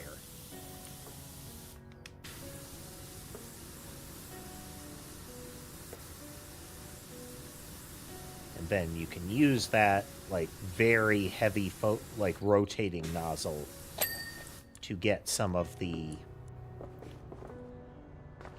trickier coverage dealt with.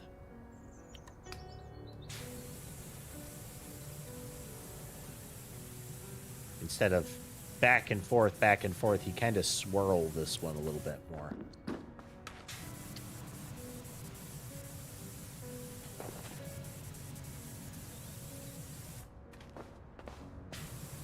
Since it is, you have a heavy dot inside of a circle, or a circle inside of a ring, however you want to look at it.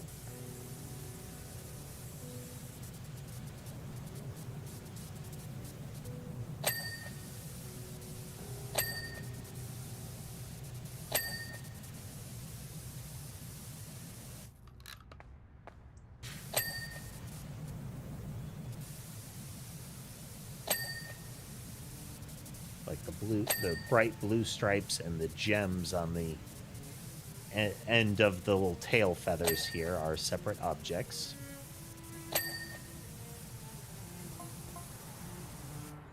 Can't wait to see this roll by later.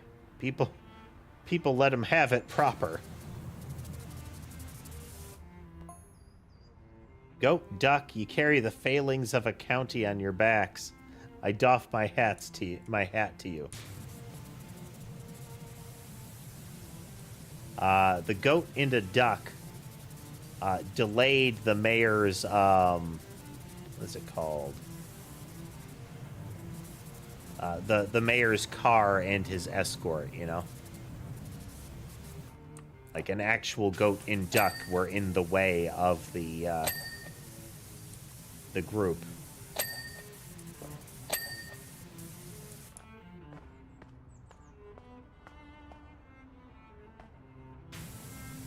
Yeah, the actual sprayer is a whole thing.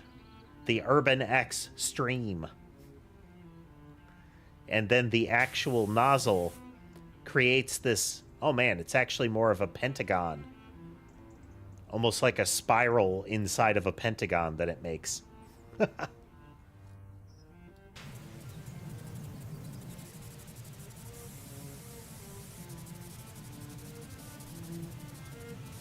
Children, cover your eyes. It's the devil's power washer.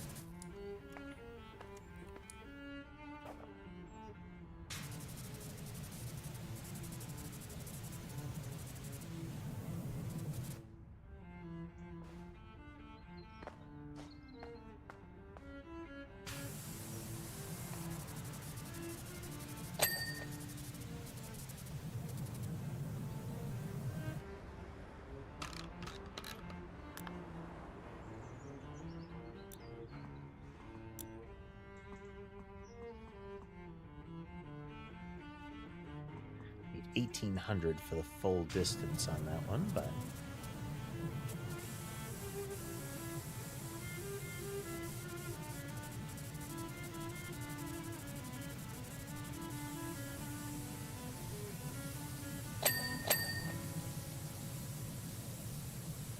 Again, I'm not sure that this is necessarily better than the Trident, but it's not obviously worse, kind of thing, you know?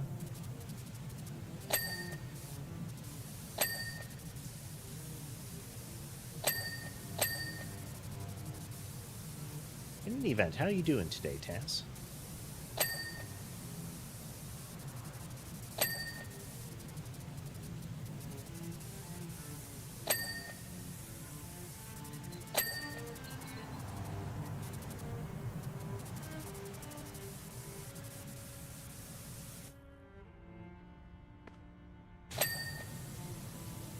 Thursday treating you well?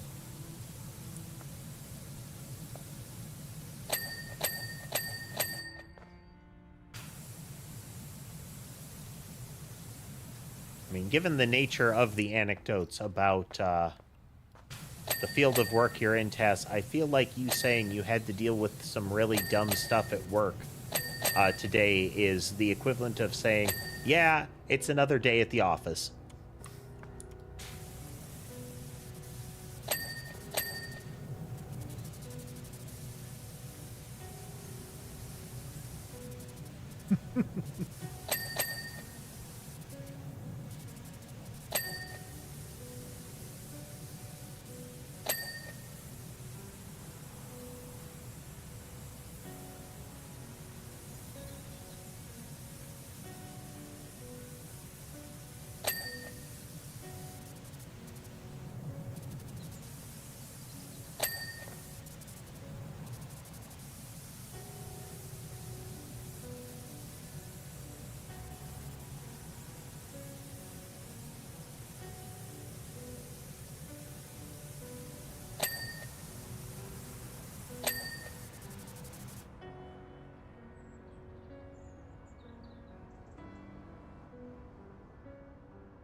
Was it one of those, here, you can test it, but you have to use this altered URL kind of scenarios?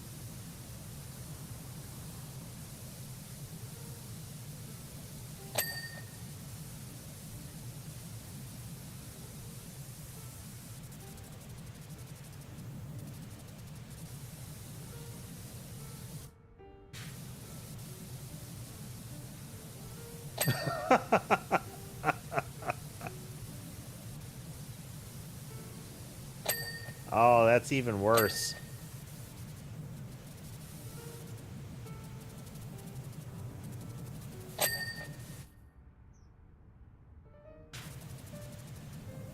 Even worse.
I mean, the thing is still gaudy as get out, the Urban Extreme. But, yeah, I think both of the washers have the same kind of... It's that you can pick either one. The difference between them is subtle enough that it's not really a big deal. Hey there, Staffy. Welcome.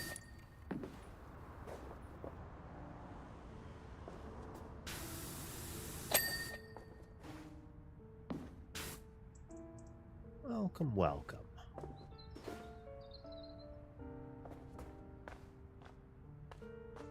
don't know how far along we actually are, but we are making headway in PowerWash.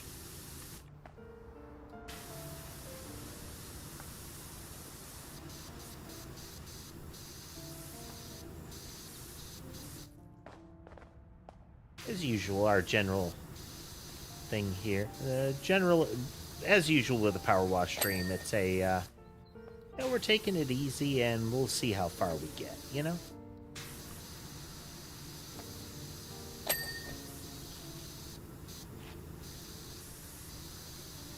We had a bit of an early start today.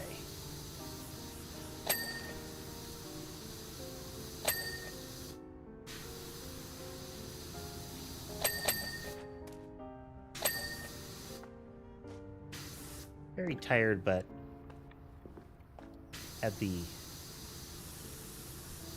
had enough motivation that we got going.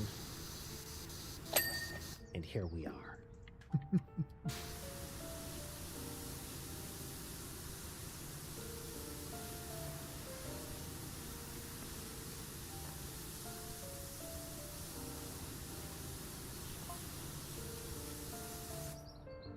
Okay, confession time. I have no clue on the others, but I did muck up Lubra City's float. I even tried to pin it on Pumpkin. Sorry, I saw someone had grubbed up our float and lashed out. It is going to be a circle of destruction here. A stooge of the mayor's just confessed to doing the Bucketon one. Yeah, Bucketon thought somebody else did it. They attacked their float. Repeat.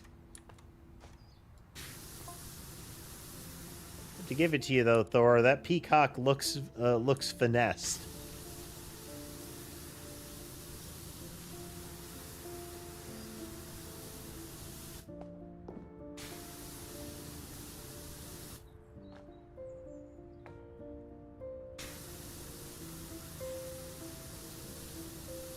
So we've resolved the theft of the gems from the merman statue, and we have the mayor has been taken out of the picture for now, at least in theory.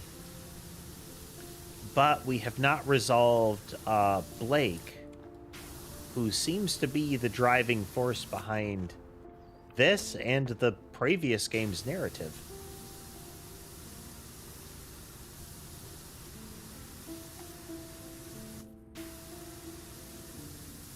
may have missed a task, but there is a... One of our washing jobs was a very kind of futuristic-looking vehicle that was very clearly fueled by the special crystals. And we discovered that the mayor was behind having the crystals from the statue stolen, as well as being the person who kind of was supplying the henchmen. And his primary henchman turns out to be the Sasquatch that everybody's been seeing or talking about is the mayor's henchman.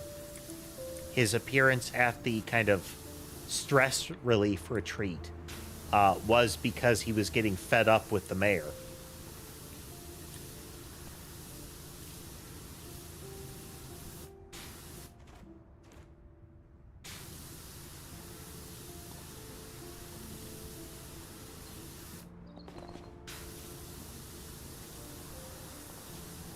But it sounds like the mayor was stealing them for Blake Thrust, again, the super rich guy from the first game.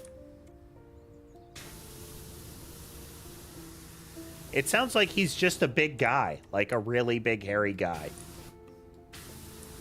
He talked about how he'd been having to hide out in the woods because of the stuff that the mayor had been having him do.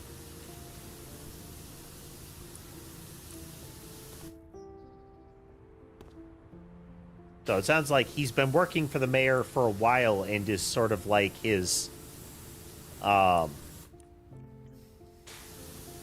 quite like a hitman, but it is the kind of the dirty jobs guy.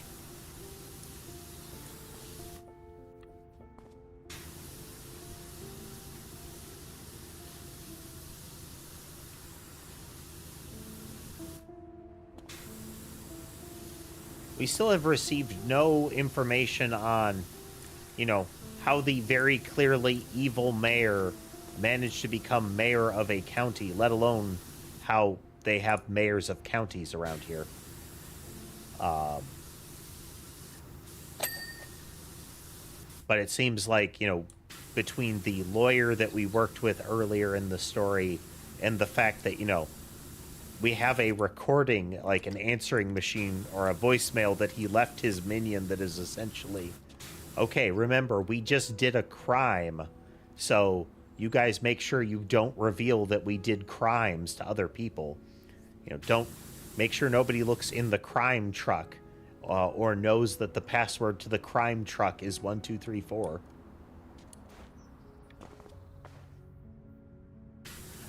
That's what I was thinking, Tess, is that it wasn't like an election thing. He just came out and said, yeah, I'm the mayor of the county now.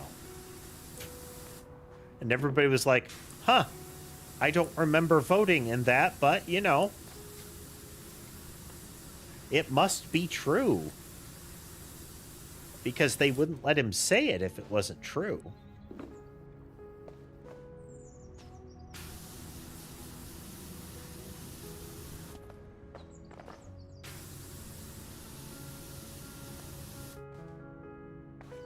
The mysteriously all-powerful and completely incompetent they.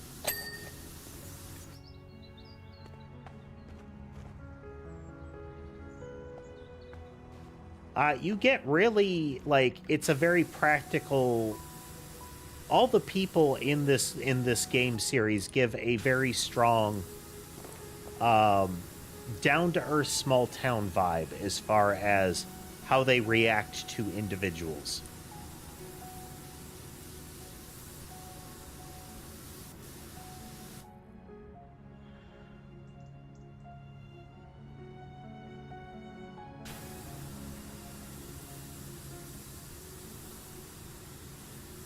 You know, how he did something that angered the monks in the first game, and they went out and egged his mansion.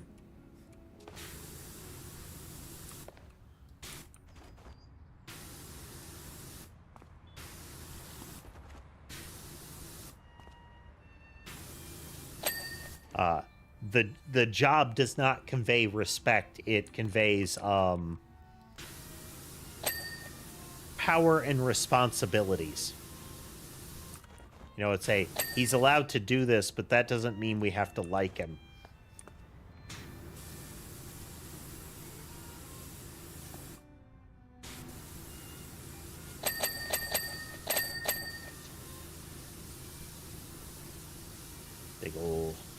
early 90s boombox on this thing.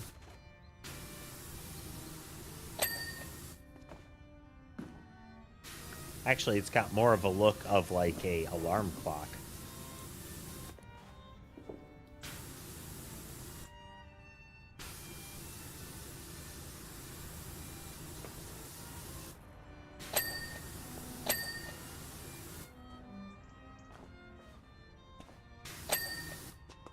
Yeah, him just declaring that he can do things really scans for how this has all been playing out. Again, well, they wouldn't let him say it / do it if it wasn't right.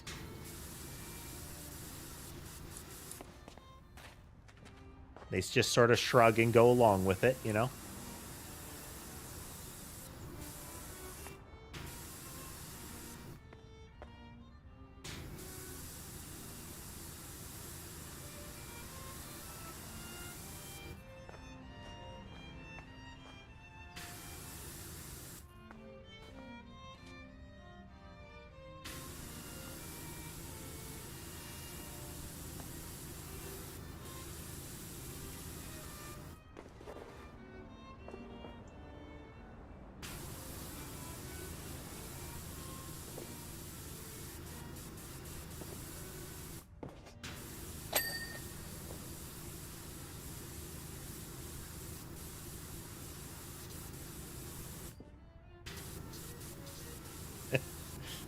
It's that sort of, well, can't argue with that logic kind of reply, you know?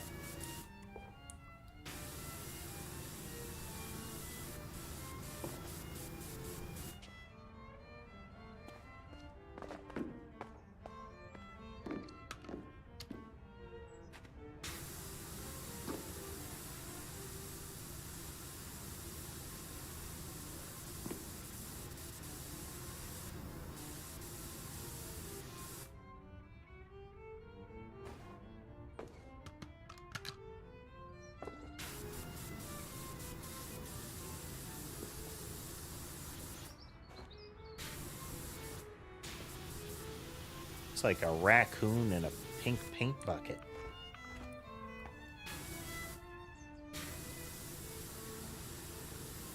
Huh.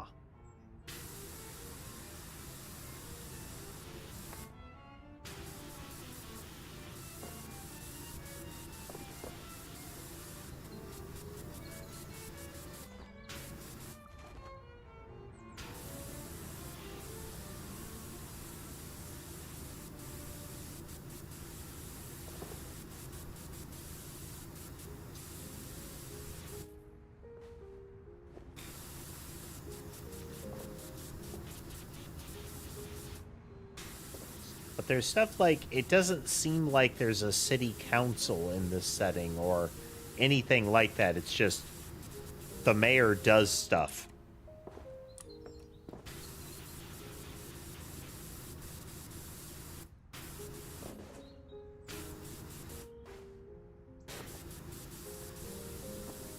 Like you said, it's like, oh, you know, we're having a town of the year competition.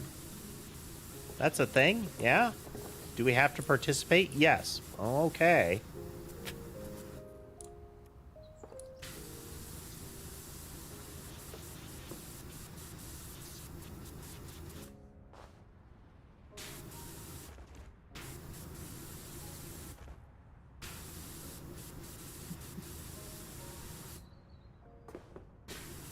Because the guy gets removed from power, and they're like, "Oh, hey, we can finally do that festival that he wouldn't let us do."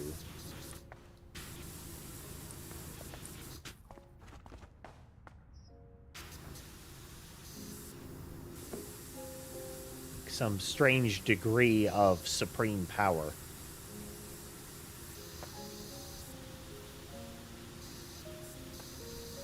Well, simultaneously, if they can actually catch him doing something he's not supposed to, he is vulnerable. But it seems like there's a lot of leeway in what he's supposed to be doing.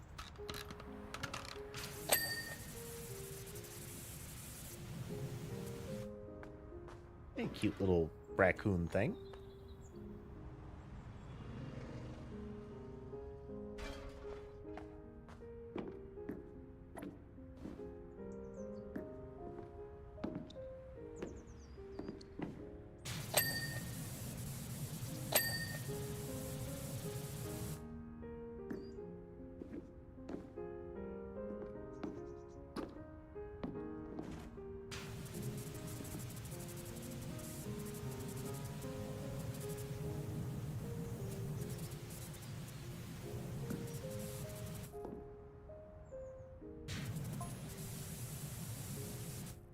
wishy.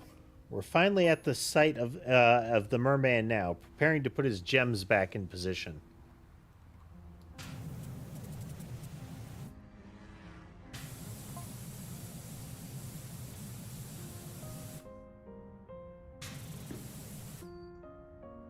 First things first, the headstone. Back in, waiting for the beam.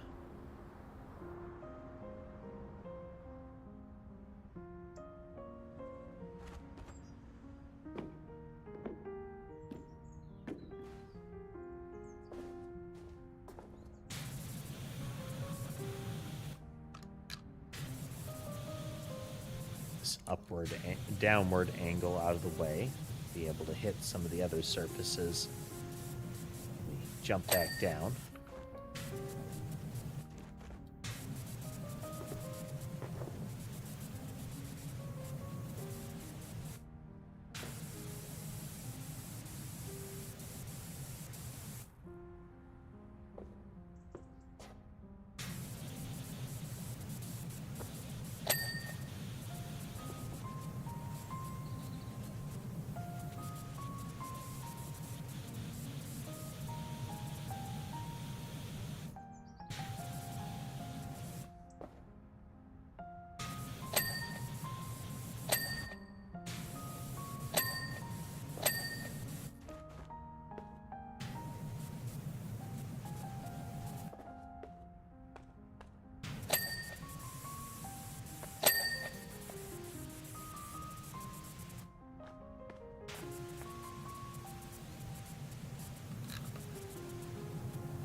Well, that's Bucketon. I don't know which one is the peacock.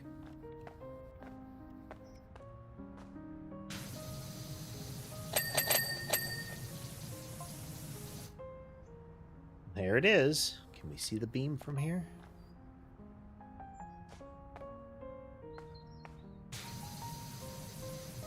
Once we had washed the merman off, it activated the beam, which again creates a strong connection between the, dirt and the that crystal and the corresponding beam to it.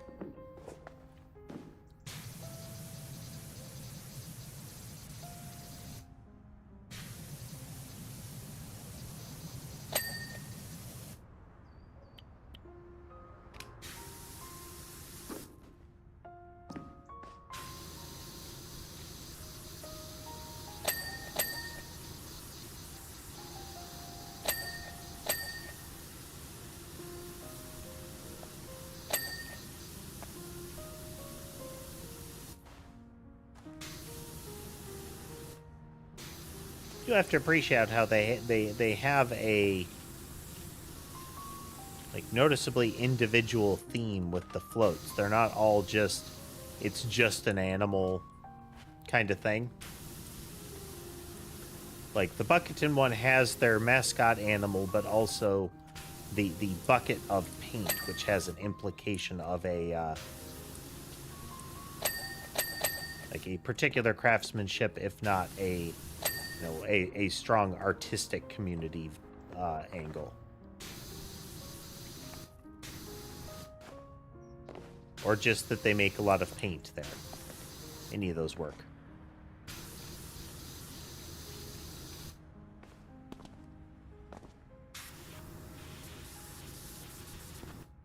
The peacock one doesn't give us a lot. Outside of possible stereotypes of what a peacock represents. This one, though, has the really obvious agriculture edge imagery to it.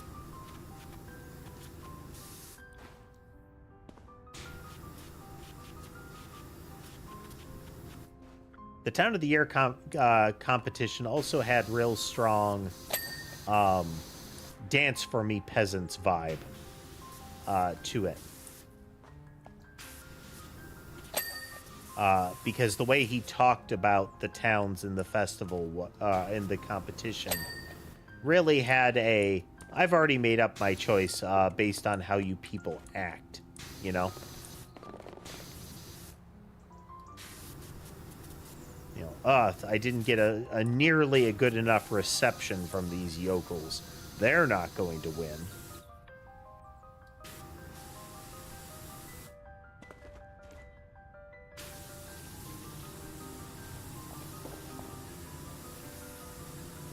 So that's an additional part of the question is, why did he have this? Why was it important that that particular location won the festival? Or won the competition? Can't remember which one it was.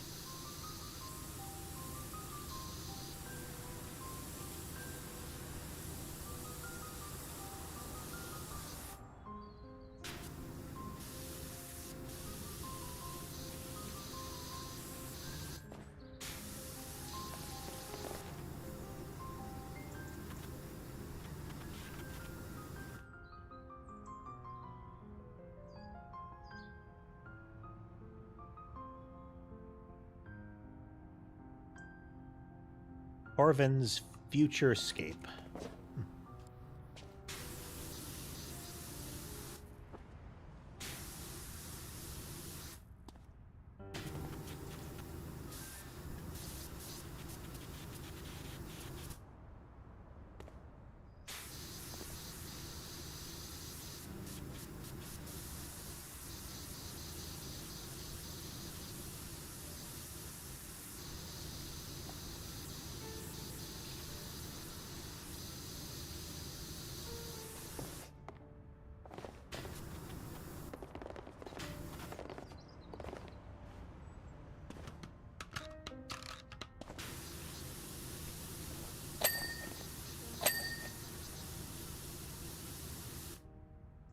Next up, the Heartstone.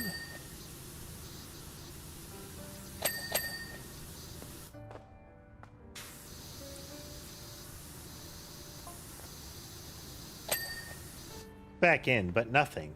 Thought it was supposed to do something.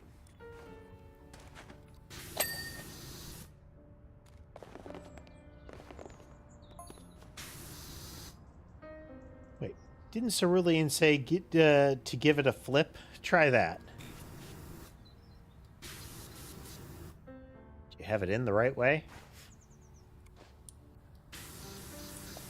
Have you tried turning the ancient statue off and on again?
A second beam shot straight out of the Heartstone.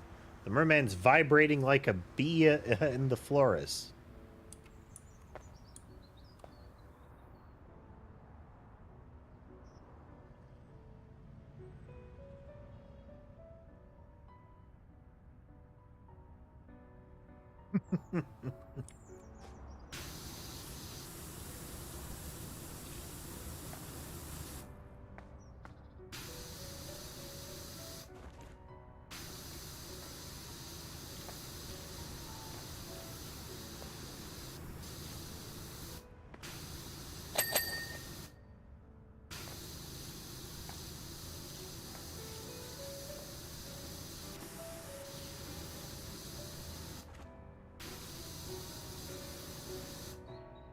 Ancient laser power crystals seem to be the, you know, the long-lost civilization equivalent of USB cables. You've always got to flip it over a couple of times before you figure out how to get it socketed in properly.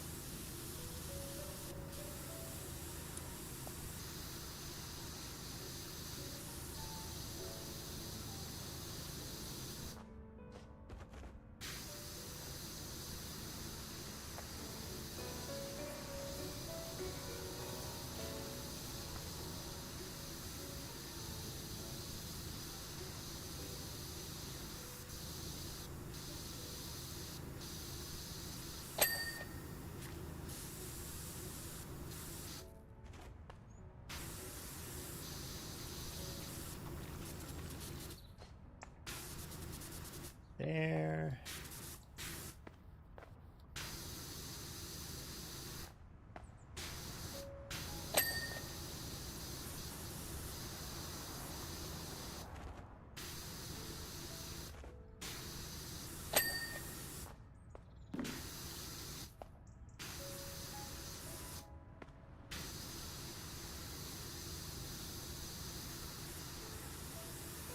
Drowsiness is kicking in. Hopefully we can keep going for a while yet.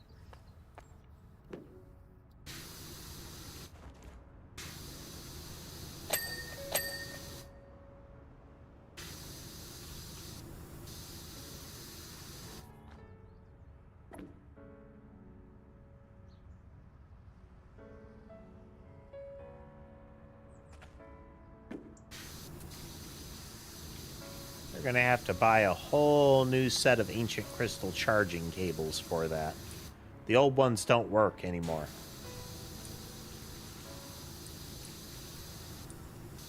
Yeah, you'll have to order them. None of the retailers have them yet, and they're entirely proprietary.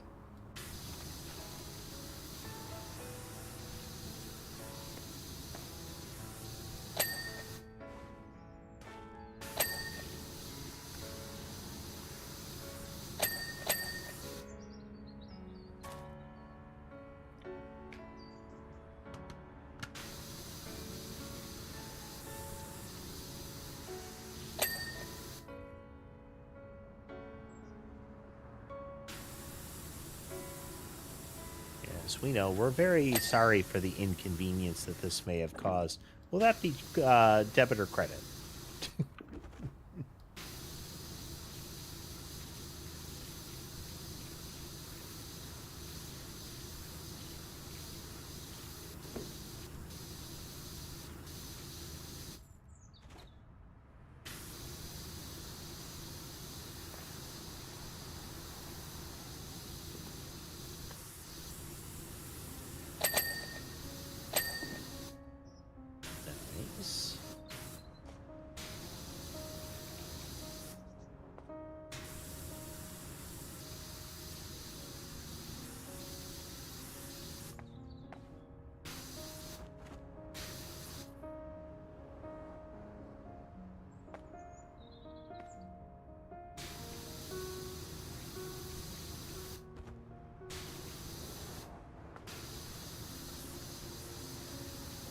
Anybody ever see it's a BBC comedy called Blackadder?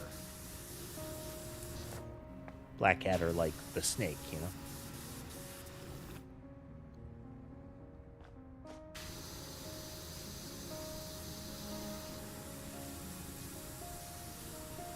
Hey, Marcella. Welcome.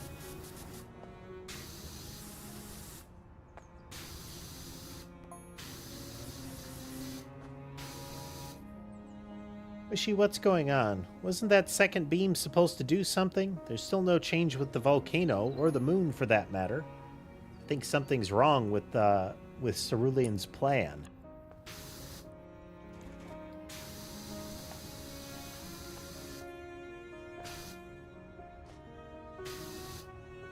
Yeah, so we know that stuff does something when it is extracted, because they keep describing a dirt cloud chasing them around when they're messing with that stuff. So I wonder if it's less that, like...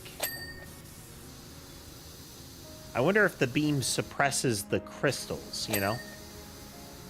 If it's a different type of thing. Hard to say at this point.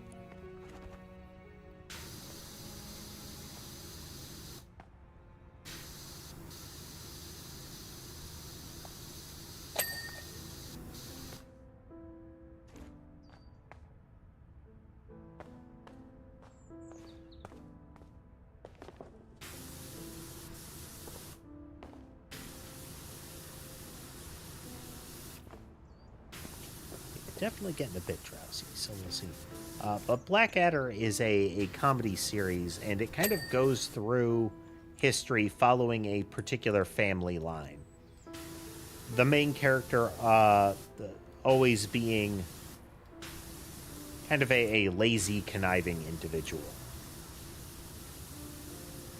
And there's one exception to that, though, and it's the one that happens during...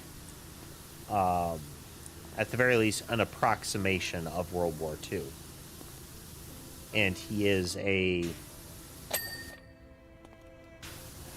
seems like he is a low-tier officer in the trenches. And while most of the others end with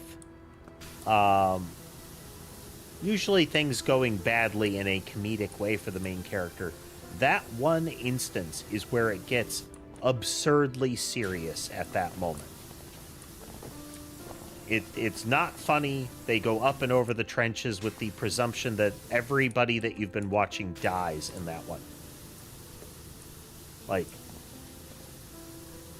Like, oh, this was a choice. Otherwise, it is British comedy hijinks.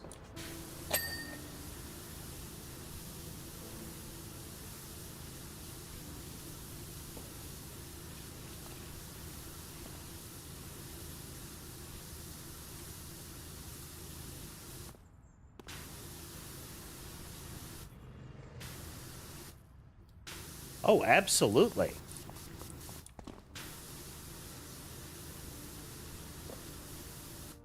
Like, from a writing perspective, like, that story sitting by itself is strong. It's in the context of the rest of the series, though.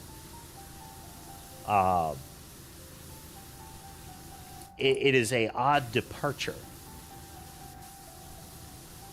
But even in the context of the rest of the series, potentially they make it hit that much harder because they are presenting, this is how serious this was, you know?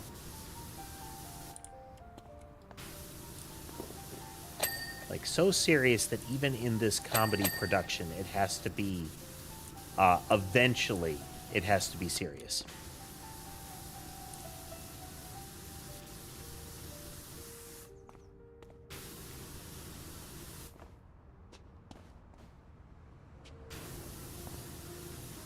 Which is interesting.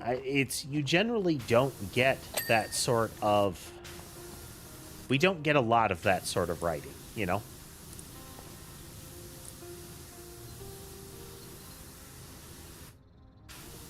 Just the act of making this statement is a statement in and of itself.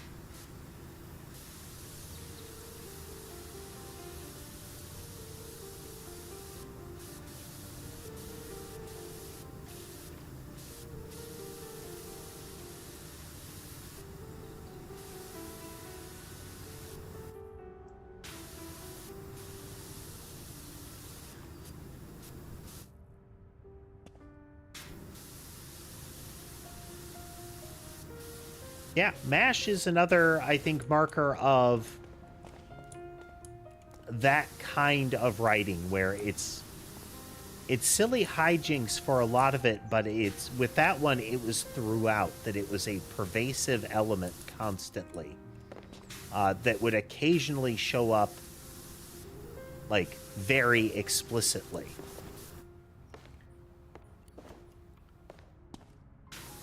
But otherwise, it was always lurking there. The sheer concept of the setting. Like, that particular camp, the fact that it was a surgeon's camp, or a medic's area or something like that. So we have a plan. Sonia's going to stay and secure the statue while I follow the beam to wherever that's headed. Karen says you can join me up there as soon as you can. If her theory's correct, I'm going to need you.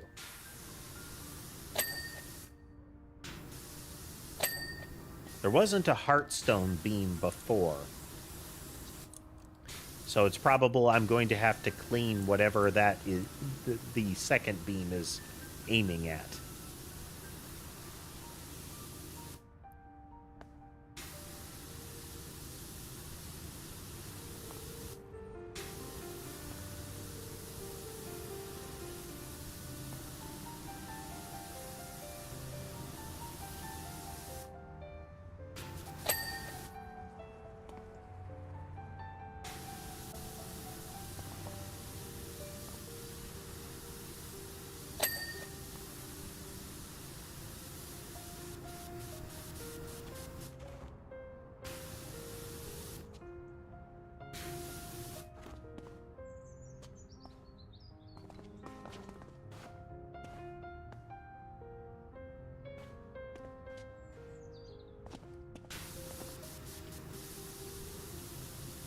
County Goat doesn't have a lot of subparts as far as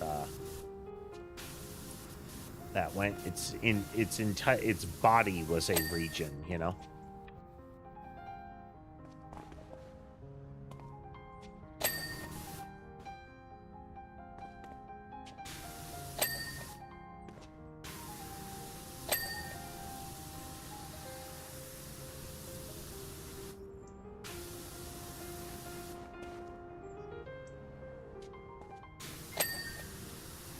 On towards the end.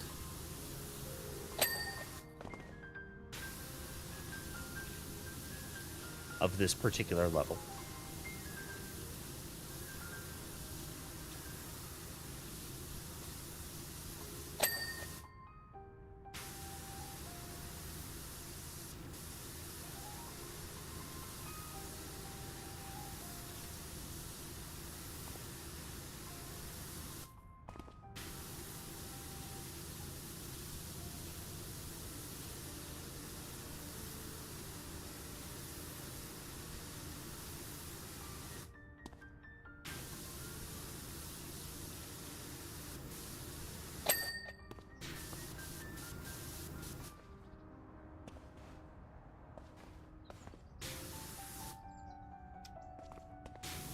Paying attention that there's that whole region behind it here.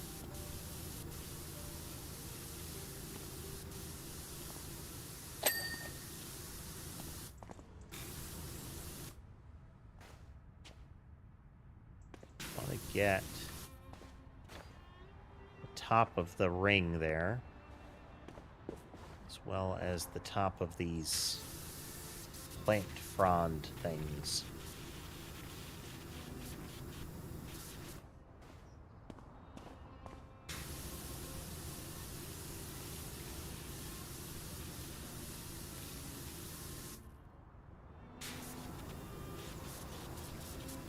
All of these angles from above would be kind of a hassle otherwise.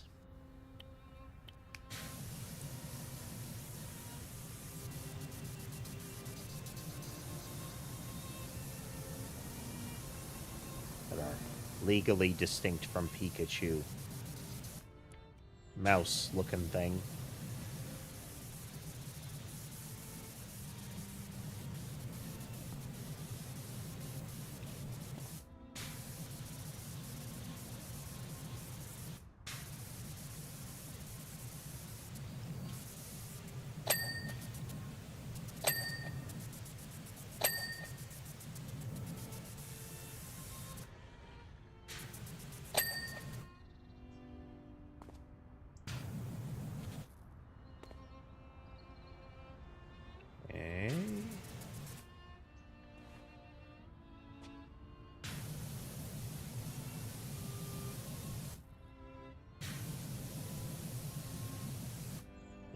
everything we can get in that kind of top-down region there.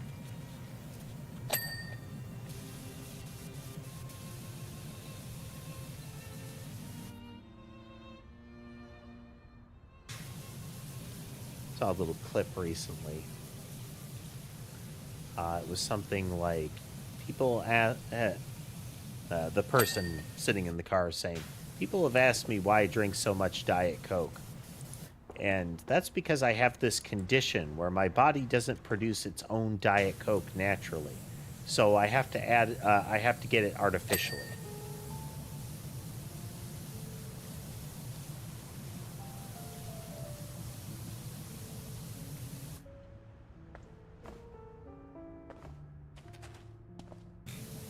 I found that amusing.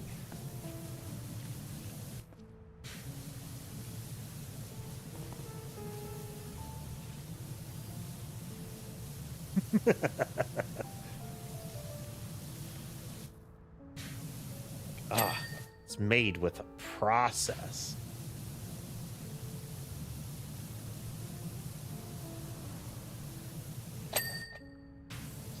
Like, setting aside the just on its face nonsense that a lot of that entails, there's also just, like, that word just means you did a thing to it. You realize that, right? Like, washing it is a process.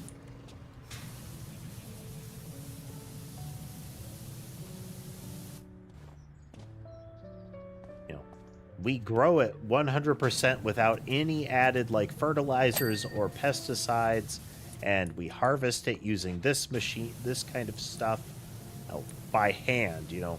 We hand pick every grain of wheat and then put it in a silo, and then it is delivered straight to a grocery store. That's a process. It has been processed. Well, that's not what we mean. Yes, you've made it meaningless. Well done.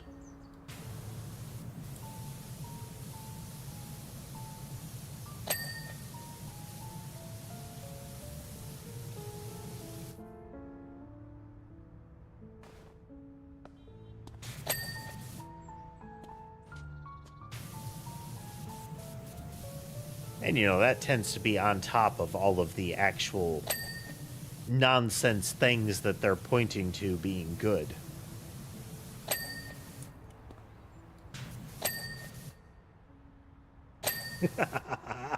Yeah, if you are eating a fruit or a vegetable, it is pretty much a certainty that it is a GMO, no matter what they call it, you know.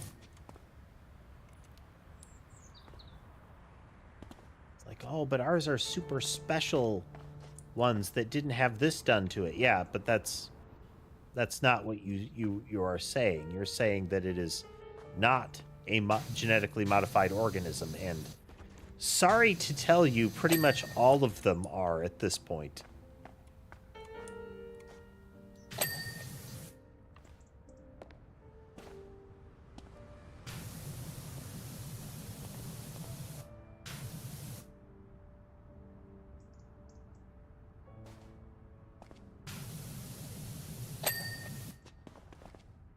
Ear and its necklace pendant.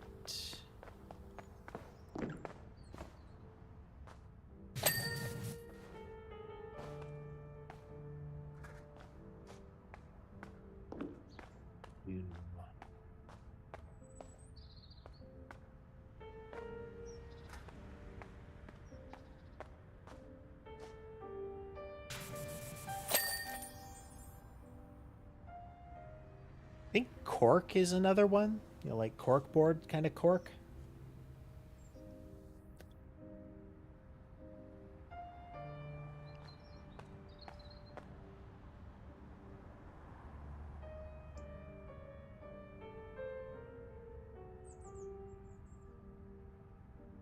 Things that are just kind of the material that is treated or aged after it's cut from the plant. Listen, you really are the scourge of all that is filth. I genuinely can't wait for all the celebrations to begin. Click. Mount Rushless. The fumarole. Okay. So, I wonder if this is pointing at the secret lair of Blake Thrust. Followed the second beam all the way up Mount Rushless, and it's led me to this weird door in the side of the volcano. I don't know what you think, but it looks like it was built by the pacifists to me. Garen thinks the beam was designed to pass through, but the system's all blocked up with dirt. We've cleared some of the community funds stolen by the mayor for you to do your thing up there. Karen and Michelle will be watching on your feed, just in case. Good luck. As it's supposed to be that the crystals were being supplied to Blake in order for him to power his time machine.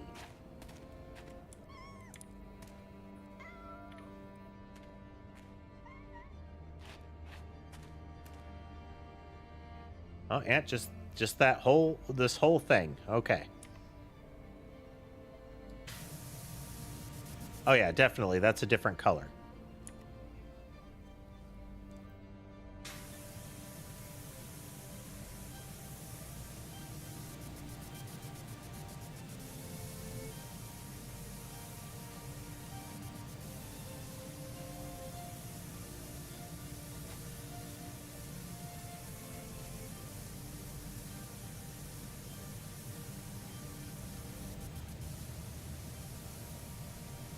There's kind of an indication that the guy just goes where people tell him and that the money just sort of happens.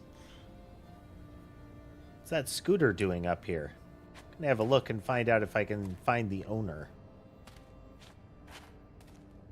Oh, this is the snack guy. The one that said he would drive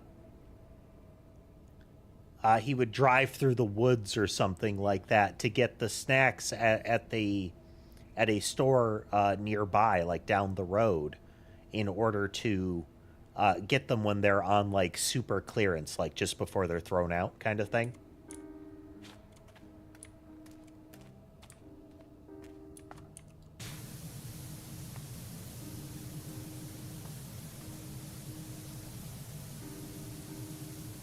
That something was blocking his path and he tried to go off-roading on his little mobility scooter. And it went badly.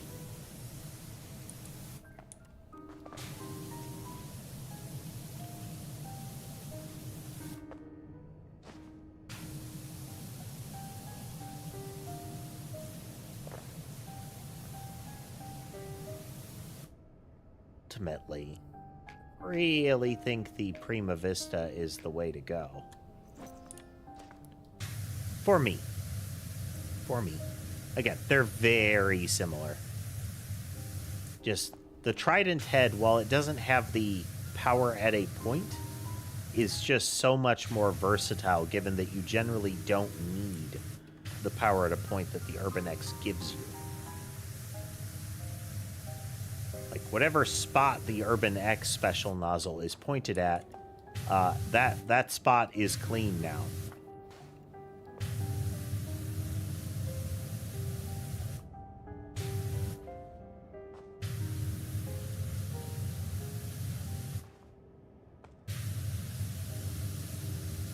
Generally, you'll be cleaning more than just, that one spot.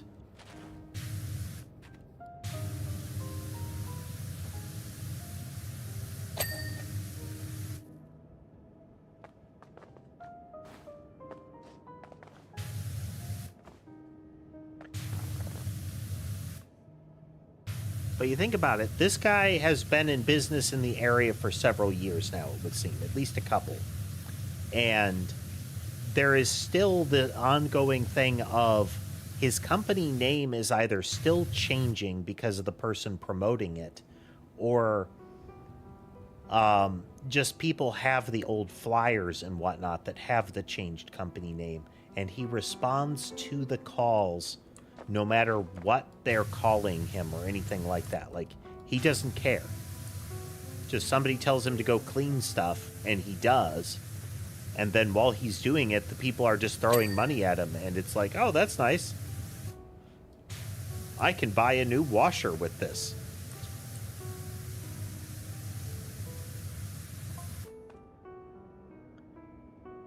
Look at all this, Karen. It can't all be pacifist. It's kind of hard to say that. The TH after that variation on the C part. Every fiber of my frontal cortex says, of course not. This would be worth more than the universe itself. And yet...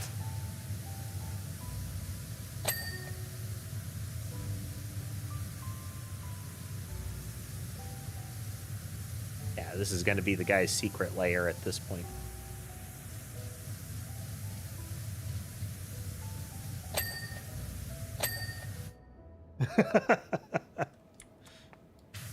Yeah, whoever it was that, like, loaned / gave him the van initially just did it to keep him out of trouble, you know? And it became a whole thing.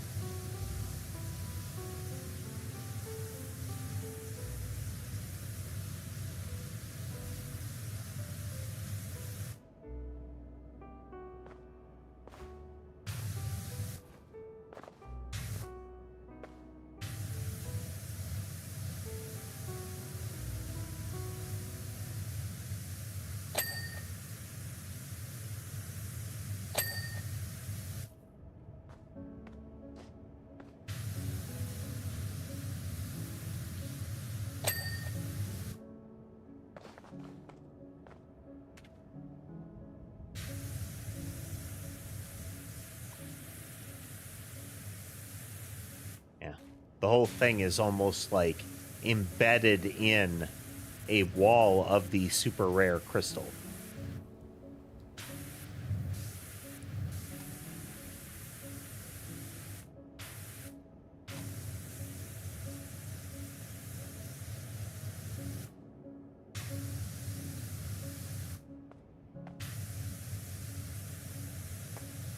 Yeah, there's something about what they're doing with these crystals that creates some sort of, like, filthy miasma, you know?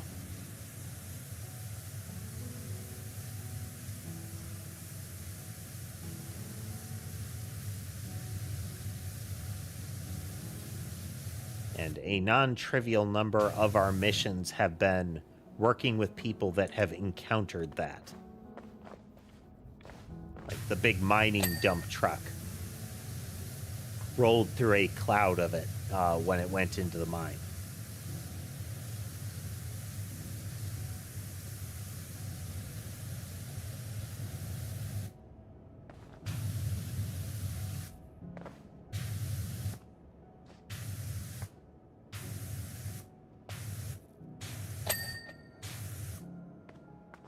A little bit there.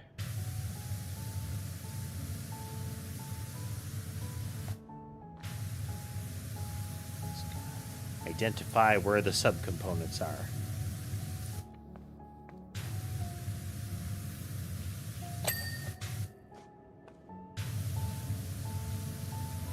The things I'm thinking code-wise, as far as our development project, unrelated to what we're doing right now, is it might be time to revisit using the physics server to construct the actual, like, collision objects and the like. Primarily because the way that we're structuring collision now gives us the opportunity to generate those and then keep them around properly.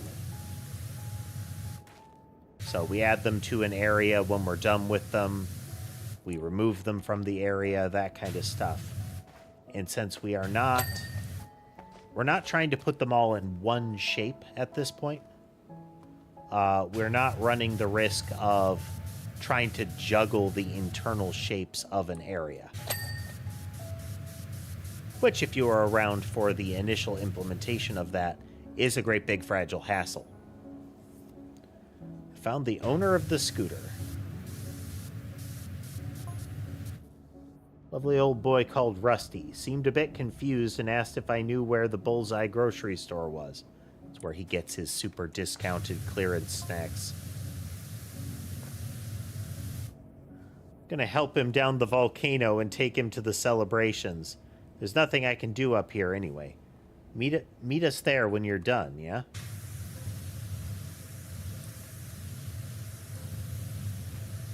You mean at the grocery store or somewhere else? Your statement of location is vague, sir.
Now, if it's anything like some of the last ones, as soon as we're done with this, the door is going to open and we'll deal with the next kind of segment.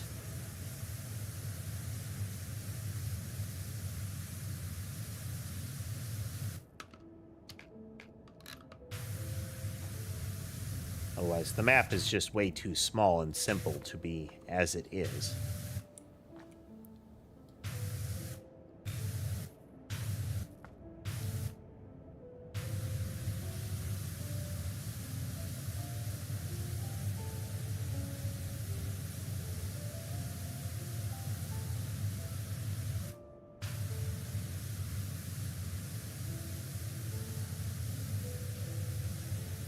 Oh yeah, definitely getting a little drowsier again.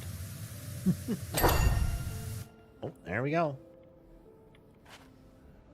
Behold!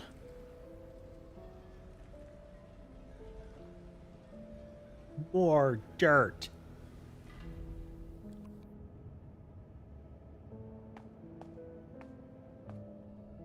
A whole lot more dirt.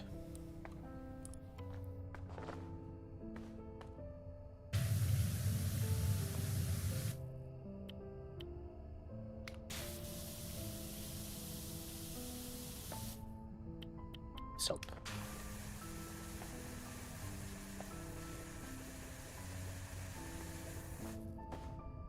We're so close up to some of these surfaces that the heavy nozzles can be a bit cumbersome to use. Just because they're either too little coverage or the coverage becomes weird once you're at that range.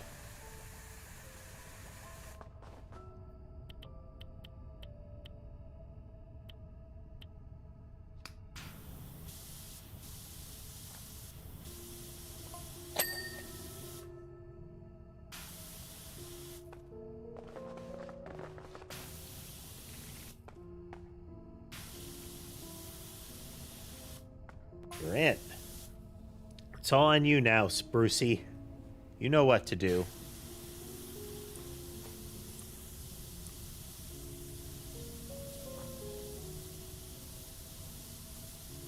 Like, yeah, make the place all clean. Oh no, the secret mission. The what now?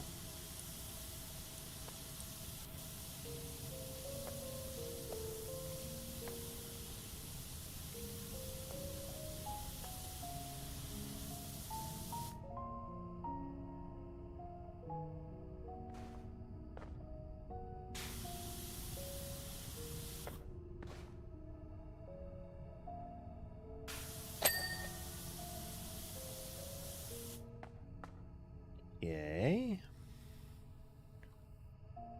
I mean, it's definitely the ancient culture vibe to it. Same kind of thing as the temple from last time.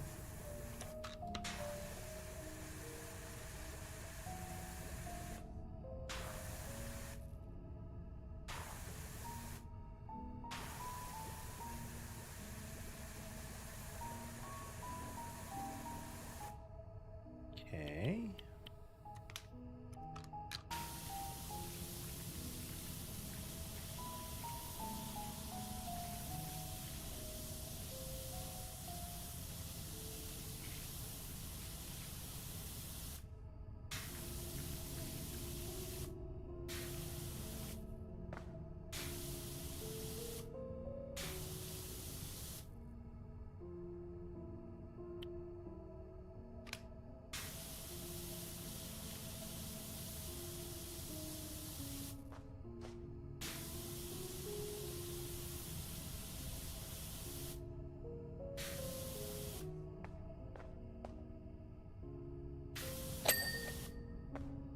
One pillar down.